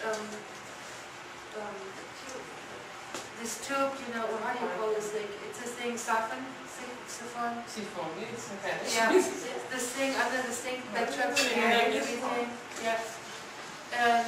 When you get one of those, you can use them between your ear and your mouth and you say something, you can hear your own accent. And that's cheap, but there's a company that sells them like a little suitcase with 25 of them for $2,000 as a learning tool, But if you go to the market and you buy the plastic thing, it's whatever the black market is right now, Do you need to have trouble buying those things too right now? of course. And say in America, you can buy them for 50 cents right now. Well, it's a little plastic piece. But Google Voice, Chromecast, Google Administrator, and Google Authenticator.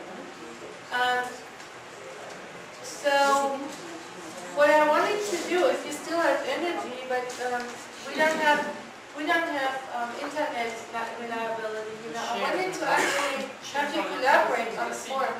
Who of you has never collaborated on Google Forms with somebody? Never. Never. It would be useful to learn how to do that, yeah? Yes. No? Okay, so remember that some of you did a form before already, right?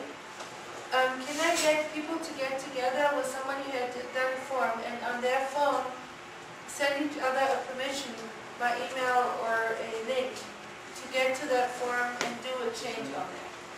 Can we do that? Can you find each other? Do you have each other? I have email. Yes. But I didn't do a form. So you need to find somebody that created the Google form, or you do one real quick, just test, call it test, and then share with another person the URL. Do you want me to walk you through it? Huh? I just gotta have credit. I mean, my credit is right now. Out of balance. Yeah. You have to make it. Oh, okay. So we cannot do it? No. Okay, so here's how you do it, okay? So let's say he, I can send it to you or to him. He has my guy. okay, just do it. So what he's doing, he has a form, and on the top it says share, or whatever it is in Spanish. Yeah, and so you click that, and you have a choice. You can do two different things. You can either send an email to another person, or you can send a link to another person. So if you want to send an email, you need to have somebody else's email and write it down. Like when I do with my colleagues, I have all their emails, right? And it's very easy, except for one thing. There's one thing that's a hiccup. You want to know what that is? Or does anybody know already what it is? So, did you have a Gmail account? That is one thing, yeah, but you can also do it with other ones. But you need Say you share it or just edit it or. yes, that is the one hiccup. A lot of people do this forms and they don't click edit. The other person can edit. They only say view. If you want to collaborate with somebody, you need to click edit. They get really frustrated if they get the phone. They go, I can't get it to work. I sent it to you, but you didn't allow me to edit the form. That's the one big thing that you need to do. I just remember that we registered this conference using Google Forms. I remember. Do you remember? Yeah. And it was, but we have Google Forms for this. Oh, yes. There was a Google form.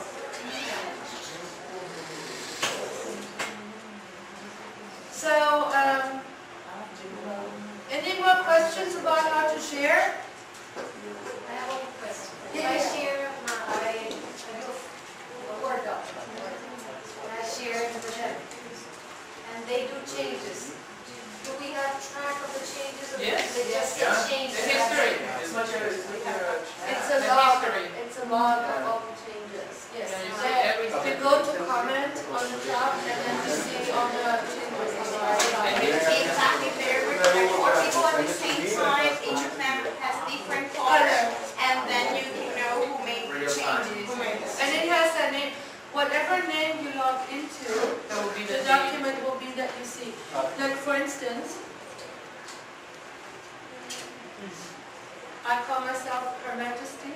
You can see my tracking changes in gold. I did that in answer to you. The sexiest man on his, I couldn't. I had to do this. So, any questions about sharing the document? No, okay. Here's another thing. So you're all here at the conference, right? And I can see that one of the biggest part of the conference is not what we talk, we specialists talk, but what you share with each other, right? When you find people that do the same kind of work that you do, like the same level, the same kind of circumstances, and let's say they're fighting the same challenges that you do, and if you exchange contact with them and build a professional learning community with them, where you can actually exchange ideas. You know, let's say if you're teaching middle school and find another middle school teacher who also has done things, and maybe you know something really well, the other person knows something really well, but exchange them. And don't own it, like mine, like in America, you know, mine. And when I say America, I mean USA. Yes, it's like, sorry.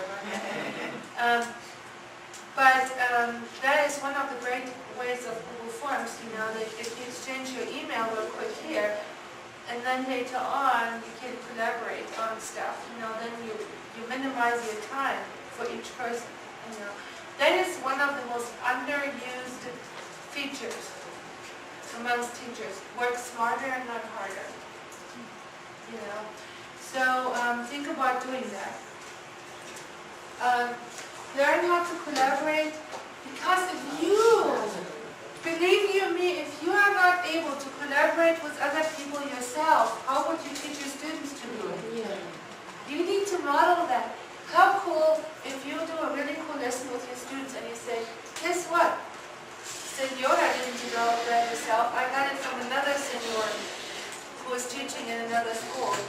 And the students say, oh, you got that from another school? Yeah, they're doing it right now too.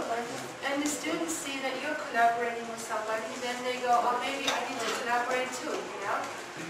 But the students are learning from you by observation and by your modeling. So that's why we need to do it too.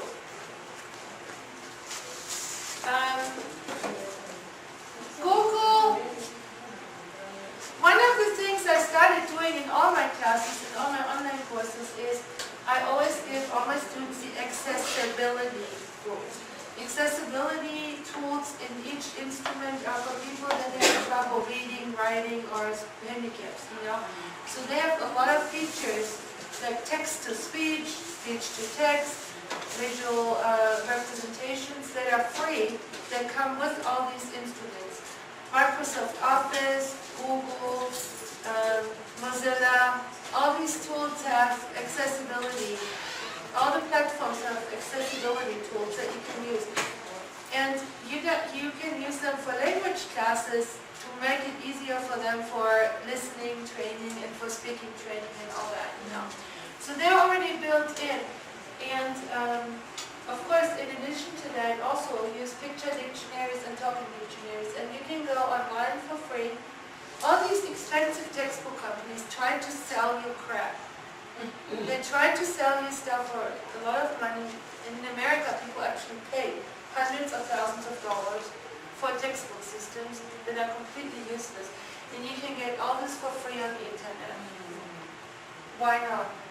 And so, you know, if you, this is one of my most favorite features. It's an extension also, Read Write. Google Read Write is an accessibility tool. You highlight text on your computer and it reads it to you. So when you do flipped classroom, you know, you can have your students do dictations at home by the computer reading it to them. You don't even have to record it. Work smarter and not harder. You know, students can highlight text and read it. It reads it to them, and you can select 9 voices and 3 playback speeds. So how about you say to the student, well, use the slowest one first, and let's see after 1 week if you can get up to the fastest.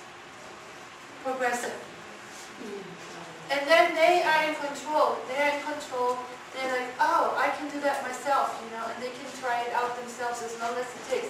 In one student, maybe it takes them 4 days. Another student, maybe it takes them 14 days, depending on their learner ability. But they are in the driver's seat, and you don't have to read it 14 times, but the computer will read it 14 times, right? Because this way, not everybody else has to listen to it.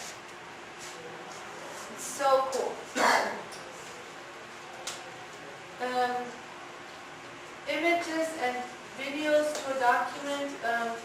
It's so easy, you know, to create a document and add images to it and even videos to it. If you don't know how to do it, here's a video to learn how to do it.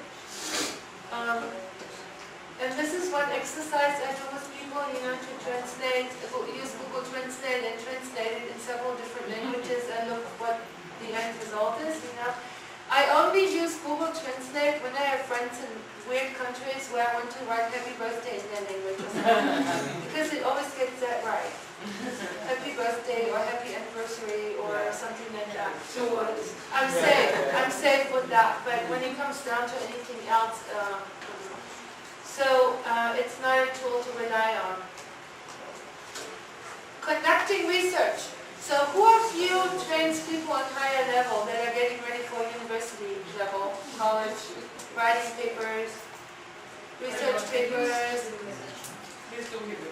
Yeah. So there's great instructions on how teachers should teach their students how to use Google Scholar. My experience is the best research articles for literature reviews, and I do a lot of research myself. I had to write a 4,000 word paper for this symposium. So I sat down and I started at the library and went to the library articles, that I wanted to find in something called ERIC database. But then did the double checking on Google Scholar, and it came up with exactly the same articles. And it has been, each single search I've been doing, was as good on Google Scholar as the university library, and I'm like, I love Google. I love Google. And the only thing is when you look at research there, it may not give you the full article access. You need to finally go to the library for the full access of the article when you're on a higher level. You only get the abstract.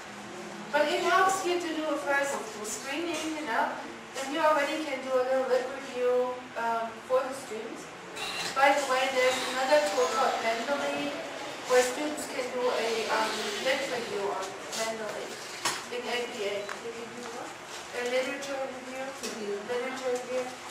So Google Scholar is really great, and I don't know about you, but when I came to America and I had to find things even in the telephone book, I had trouble finding the right term, the right search term. And that in itself is a digital literacy, to finding the right search term.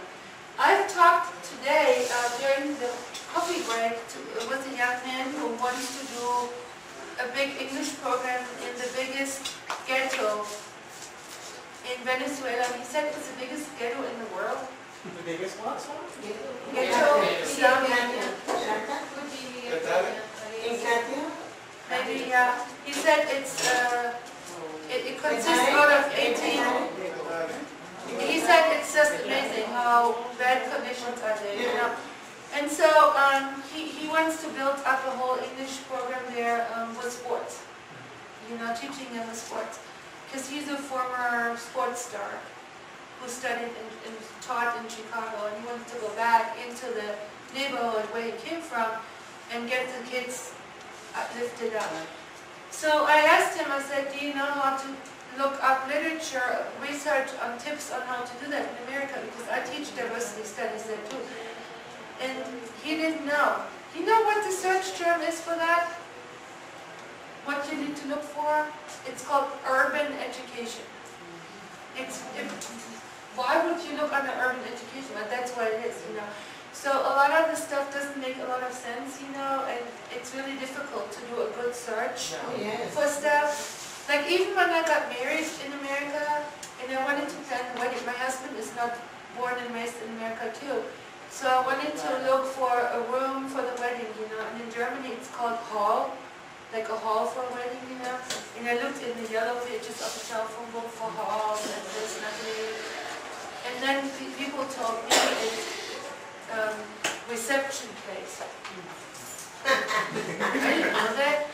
Or the thing, I wanted to get a wedding dress with a long thing in the back. No, but behind the veil. Tail, right? Tail. And they called it tail, and they said, tail. It's called train. Like, Train. train. It doesn't make any sense. And everything about the wedding stuff was weird words, you know. I was so lost. Right, It didn't make any sense. I'm reading the vocabulary, I get it. I know. So every time in America when I lived there and I encountered a new situation, right? Like with baby, having a baby, going to the hospital. They had all these weird words that didn't make any sense. And I would never know how to look them up. You know? Then I talked with my girlfriend who moved to Australia, and they have completely other English words for it. Diaper is a nappy. Nappy. A nap in America is a little sleep. Siesta. You know? So it was very confusing. And for our students, one of the biggest favors you can do them is to do a lot of searches. Because kids love to find information. Right? They do searches all the time on Google, on all kinds of stuff. But teach them this in English, so they have literacy, digital literacy. Do a lot of that, you know. So when you teach them about hobbies, you know, ask the students to look up words, search for words and hobbies and terminology. So they have to do that from day one. So they get used to using the internet to find information, right? You would not believe how my teachers are so frustrated because they cannot do that. They are already teaching teachers and they're so frustrated. I make them search. So right now they write papers about international cultures, right? They teach English to people in the United States, to students from other countries, right? So each one of my students do a research project on a different country, and I told them this week you find funeral traditions, next week you find rites of passages for young women, or whatever, or taboos. And they don't know how to find it, they don't know even how to look it up on the internet. So I have to teach them with screencasts and everything, you know, because nobody has given them information literacy training. Does that make sense? Yes. So you need to become good at this in order to teach your students how to do it. Okay? And if you ever believe in your students being really successful and do like what I did, go to America and have a life there or going in another country, which some of the kids may want to do because they may not find a future, you know. They have to have the ability to be in the university or workplace and participate in this. And that's one of the most important things they need. I didn't have internet when I came, so I had to do it with books. The other thing is using Google Hangouts and stuff for meeting real native speakers, right? There are lots of websites where you can make a contact with real schools in the United States and England and whatever countries you're teaching about. Are you more focused on the US or on Britain or Australia? What English culture? US. Yeah, it makes sense. But make contacts with real other native speakers, you know, and because American school classes are very much forced by the government to do diversity stuff, right? It will be very good for them to be in contact with you too, and make contact with all the Spanish classes over there. My daughter had French classes and they did Skype sessions and Google Hangout sessions with French kids, you know, and they can do projects together and collaborate on something together with them, and have a Google document together and write down something together. Like, train them to do that. And then also staying in touch with families of your students, like even when somebody is sick or somebody cannot come to class for a while, see if you can get in touch with them by Google Hangout, have a little conference with them, talk with the parents. If parents cannot come to school, in America a lot of people have 2, 3, 4 jobs to work, and they just cannot come to school. But sometimes when they are in a car or somewhere waiting, you know, they can go on Google Hangout on the phone. You know, so consider being flexible and using those things for them.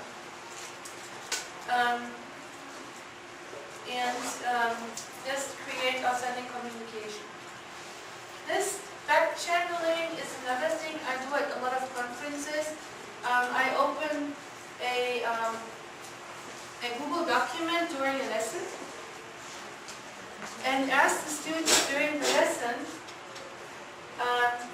to make notes in the document, and I review them later. So this is more for sophisticated learners, you know, when you get up to the level when they do literature discussions or real stuff discussions, you know, they have questions, and then you can have them record those questions, kind of like I did in the other thing before, soapbox. They can ask questions, and then I can address them in the next lesson. You know, it's called back channeling. I've done that at conferences when I gave talks, you know, that I asked the teachers to give me back channeling questions that I read at the end and answered in the end. You know, it's kind of useful. Exit tickets, I use that in each lesson, even with my adult learners. What's an exit ticket? Is that I have heard like ticket out of the door. So it's like you receiving the feedback from your student, is it? Yes. It's a real quick assessment of what they take away from the lesson. So it could be all kinds of different ways. In the old days, the teachers gave the students an index card and said, write down how you make a past tense in a regular verb. And then you collect those, right? It's an exit ticket, and then you can use the word.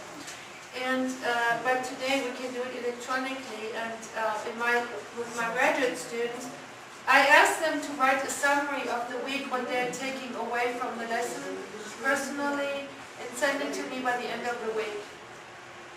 You know, and so I have a personal discourse with each student, you know, and it's kind of making a personal connection with them. It gives me a quick overview.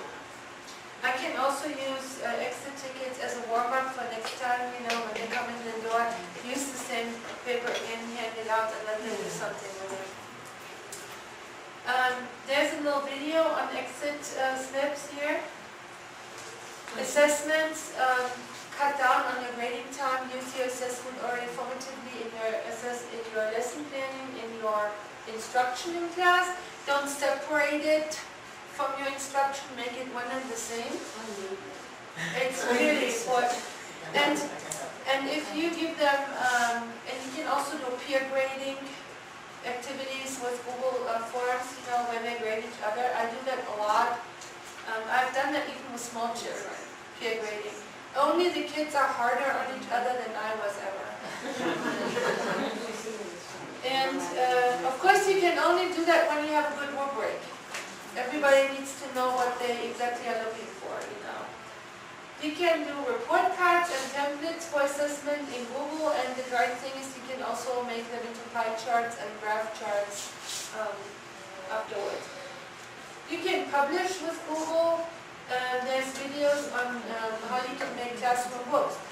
And you know, I want to just talk about your situation here in Venezuela right now, okay? America has very traumatic situations at times too. You know, a lot of kids are exposed to violence and horrible situations.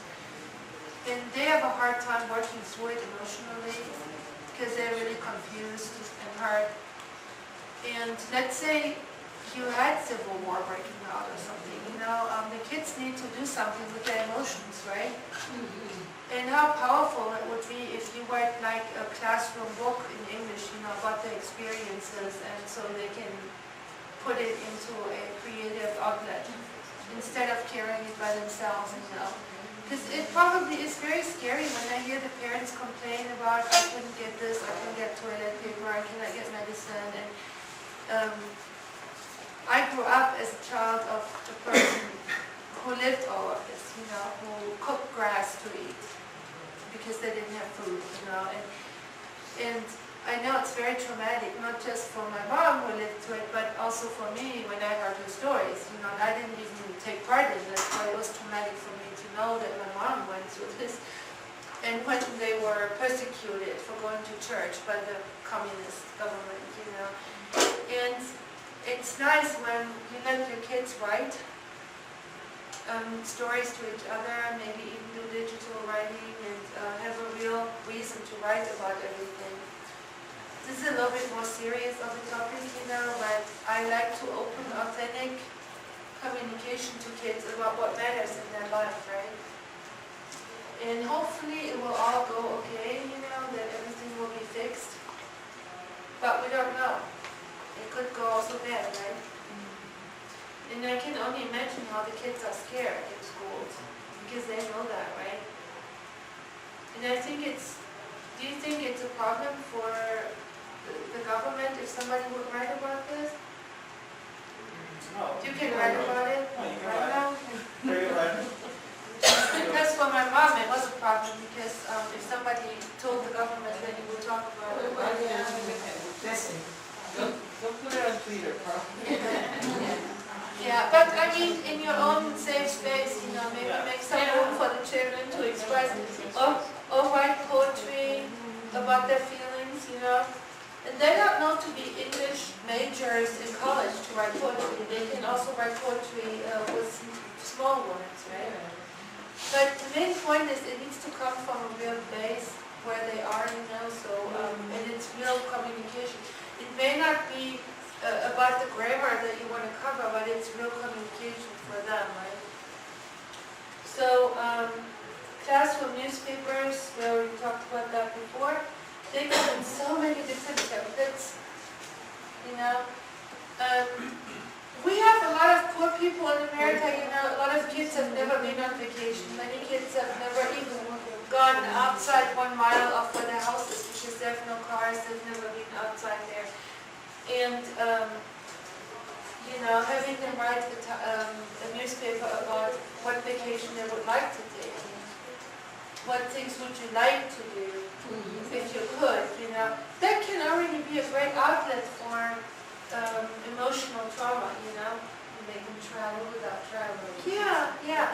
When I was a beginning language teacher, I did I trained them how to do a plane ride, I crafted trays for them and set the chairs in certain ways in the classroom, and then later we wrote about it, in our own journals, and just give them the experience, And then I covered different countries in my language class, and I gave them passport stamps. We made passports, and I gave them stamps in there when we covered a country, and for them it was amazing, they really liked it.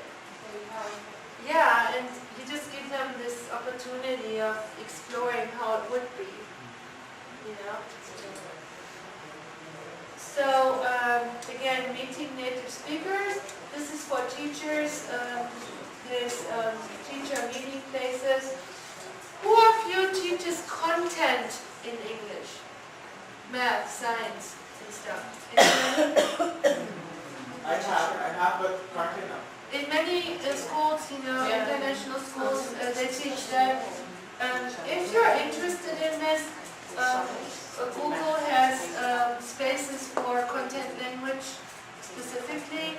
I think language arts are probably the most important one, where you can get lesson plans and activities already. While we are advancing academic writing, there's a reference here how to easily cite papers.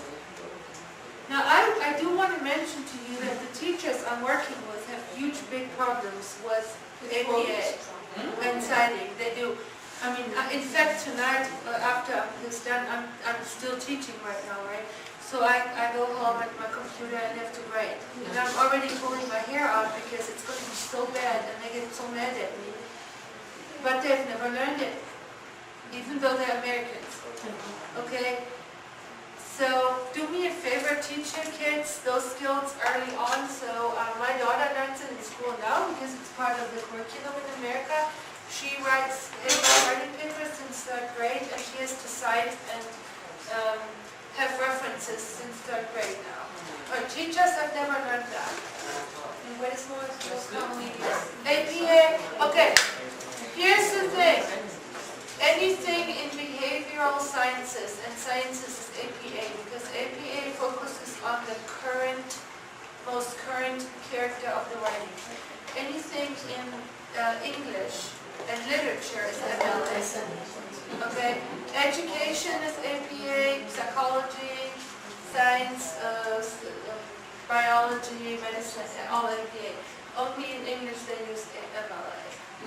So show them the difference in the styles. Do you know the most famous place where you can get every resource for APA and MLA both? Oh my God, it's the place where I go every day 500 times when I work with my teachers, because I look at how they write and I'm like, wait a minute, do they do this? Is this header right, the header of third order, header of fourth order? I'm like, oh my gosh, they mess me up because I have to go back and look it up. The place where you want to go is OWL. OWL. OW. Purdue University. That's your go-to place.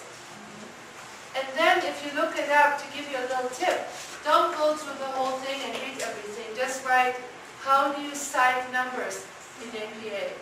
And then there's also videos about that. Remember YouTube videos? Yeah. And the best tip I can give you, and I'm teaching these writing classes right now for my teachers, set up your template before you start writing your paper. Look up on YouTube how to set up your template in APA on your computer and do it the default setting. And so forever you have the same template again. YouTube video. Oh, sorry. I went the wrong way. Okay, search terms. Now there's a search term modifier tool here where you can learn you know how to modify a search term. That was, I think, my biggest learning curve when I came to America to get my master's and PhD, to learn how to search for the right stuff. And there's a thing to help you with. Google Scholar again, a teacher video, how to do effective searches. Meeting with other professionals online. There's several different ways of doing that. There are Google Educator groups for each area of teaching that you can meet people from all over the world that teach the same stuff, and they share lesson plans and activities with each other. And here's a downloadable guide how to do that.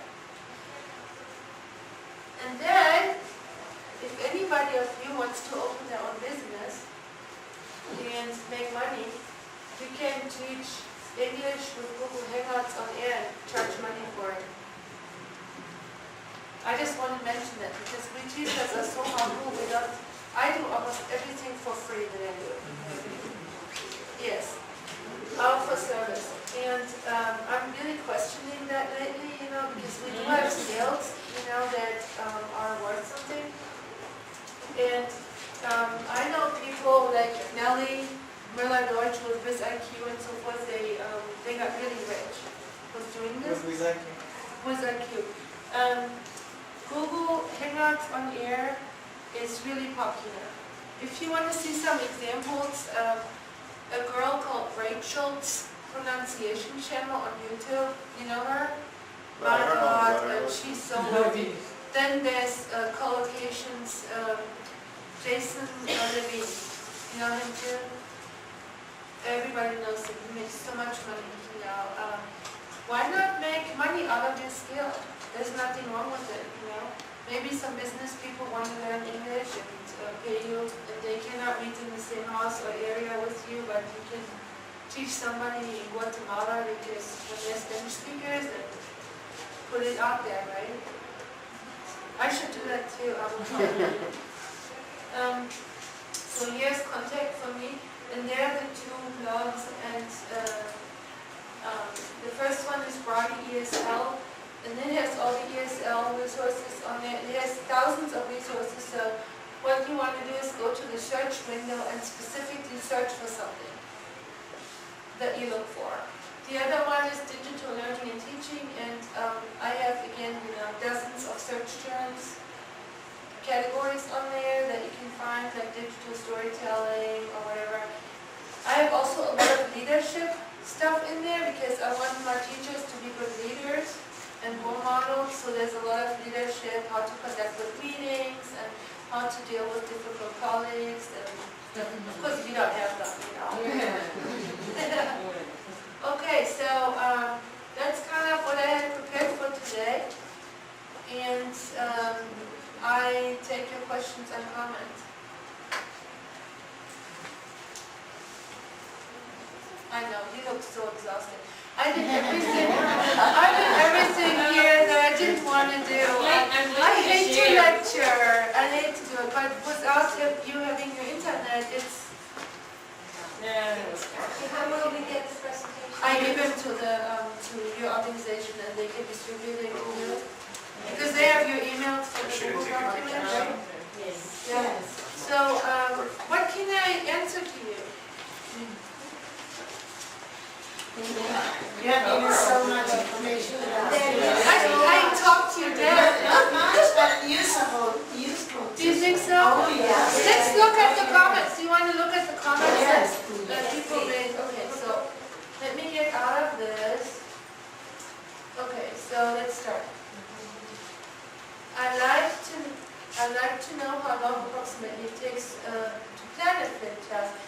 Okay, it takes a little bit longer in the beginning and it gets shorter and shorter and shorter and shorter. The more often you do it, like everything you learn how to do it fast. You should prepare every lesson. It does prepare it differently and get better at it, you know. In the beginning, if you learn how to make a video on YouTube and upload it, it takes you longer the first 3 times. If you have a 12-year-old in the house, let them help you. They help you. I'd like to know if I can be a moderator and go so for free. Yes. You just have to go and do an account for free. So that's how I got mine. I'd like to know if we can be moderator safe. What about going beyond learning using social networking sites? Social networking sites are iffy because you take the whole, the children into the public. But there are some formats that are free that you can use that mimic the websites. Write down the name of one. It's called Edmodo. And Edmodo. It's kind of like your own social networking place. It's safe. Nobody from outside can go in there. I'm very protective of my learners. I don't want them to be exposed to people on the web that crawl and troll and long stuff. Use something that's safe, please. Edmodo is, I think, the best one. There's other places. Use Facebook.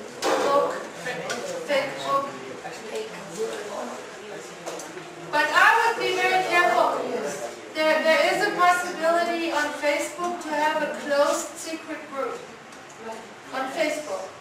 And I have used that in the past, but I would not use it with people under 18 still. You can still be vulnerable, and I don't like children because one of them takes the wrong thing and opens it up to everybody else, you know. And so I don't know. I would stay away from that. In college is a different thing, but even with my college students, okay, I will tell you, I become friends on social media with my students on the day when they graduate. Because they're not my responsibility anymore, and I say I'll be a friend on Facebook, and they always want to stay connected anyway.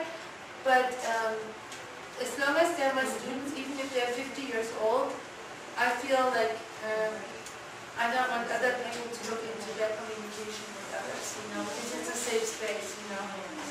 It's just me. I'd like to know more about how the brain of young learners is wired and rewired by the use of technology in general, its implications, limitations, advantages. Okay, there is a guy I'm talking about at the big conference. It's called Ian Jukes. Ian Jukes, who is like the big name along with brain fry. Mark Prensky. Those ones are the 2 names. They have done most of the publishing on this topic. In my paper that I gave them for this convention, I've quoted them about this topic. My first part of the paper is all about that. because that is the reason that I'm interested in this topic. Because I want to know what their brains are doing and what I need to do as a teacher to reach their brains and mold it a little bit differently in a different direction. That is a very excellent question. I'd like to know if we can have a semi-flipped classroom. Absolutely. In fact, maybe you want to start flipping 1 or 2 activities. Why not? Just start with one thing. If you do your drilling outside, find some things that they can do at home and start, you don't have to do all the way, no. It's not either or, but I would recommend to always do something in the classroom that's technologically based while they're with you in the same room. In my class, I've noticed my students are fond of using WhatsApp a lot. Which techniques and activities I can give to that besides the usage of shared photos? Purpose. First of all, you want to make a group that you're part of. And you have roles at a program. And then you give them prompts, depending on what you teach. Like you teach on vacation, you teach on weather, you teach on whatever. And say, pretend you're on vacation and you're writing to your friends. Or whatever, and just mimic real life communication, But again, WhatsApp is a little bit safer than some other ones, but they're tedious. Can you imagine have 30 kids or 25 kids and everybody's reading everywhere? They're going to get so tired of it after 2 months. They're going to drop it. Yeah, that's going to be like, oh no, let's not use WhatsApp anymore. WhatsApp is really great for real quick, all the speakers, be downstairs and 8 o'clock for pickup, but really. I'd like to know the guest speaker, expert, tech help who participate in how. I always have guest speakers. Google Hangout, you can invite anybody from all over the world. Gosh, I can probably hook you up with some of my teachers that I train right now to be a guest speaker in your room. I bet they would do it. Because they are training to teach people from countries like yours and other countries, mostly Spanish speaking. And that's what I train them for, right? So yeah, that would be a great activity, to invite real teachers to be a guest speaker or something, and the other students can ask questions or you can interview them. I think that would be excellent. Is that where the question was going? Or? Yeah, absolutely. I think guest speakers bring a different pace in the classroom, and like in my case, because my people are coming from all these countries, right? So I try to encourage my teachers to find parents and community members to come in the classroom and show them that people that speak Spanish can be educated and smart and community leaders. It sounds horrible, because mostly they know people that are very poor. And so I want the other English-speaking kids in class to know that they are very educated, smart, Spanish-speaking people. So I said, invite the pastor, invite the businessman, invite the nurse or the doctor to come in and speak to the students with Spanish accent. So they're not the only people that clean the street that my students see. Does that make sense? So I think there's a great way of shaking up stereotypes, and bringing different genders, or bringing a handicapped person to speak in a wheelchair, and people that we don't usually have access to learn about diverse realities. Like when I teach about America, there are so many cultures, right? The black culture is very different from here. So the voice of a black person will be very unique compared to a white person's voice, or somebody who is an immigrant from that country and culture is different from an immigrant from another culture. So if your students want to really learn about American culture, they need to understand all these social classes and how people do not jive and so forth, in order to understand America, right? It's very complex. So you can best get that with the real people. So any other questions we haven't addressed here?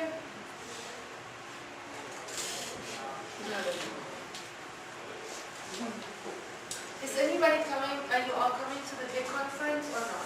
Yes. So I have another session, I did the keynote for, talk more about the brains. If I get internet, I also have some video pieces I would like to play now. Or would you like to see one now, a video piece about the brain?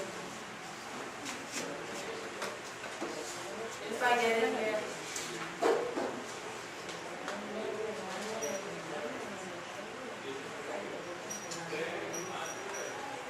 You see?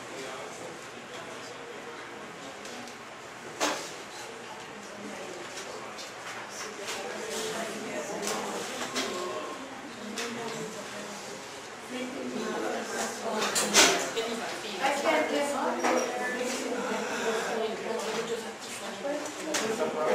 I don't know what it wants me to do, I cannot understand.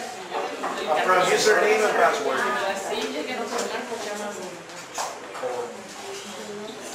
Thank you. Gracias. No.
Thank you.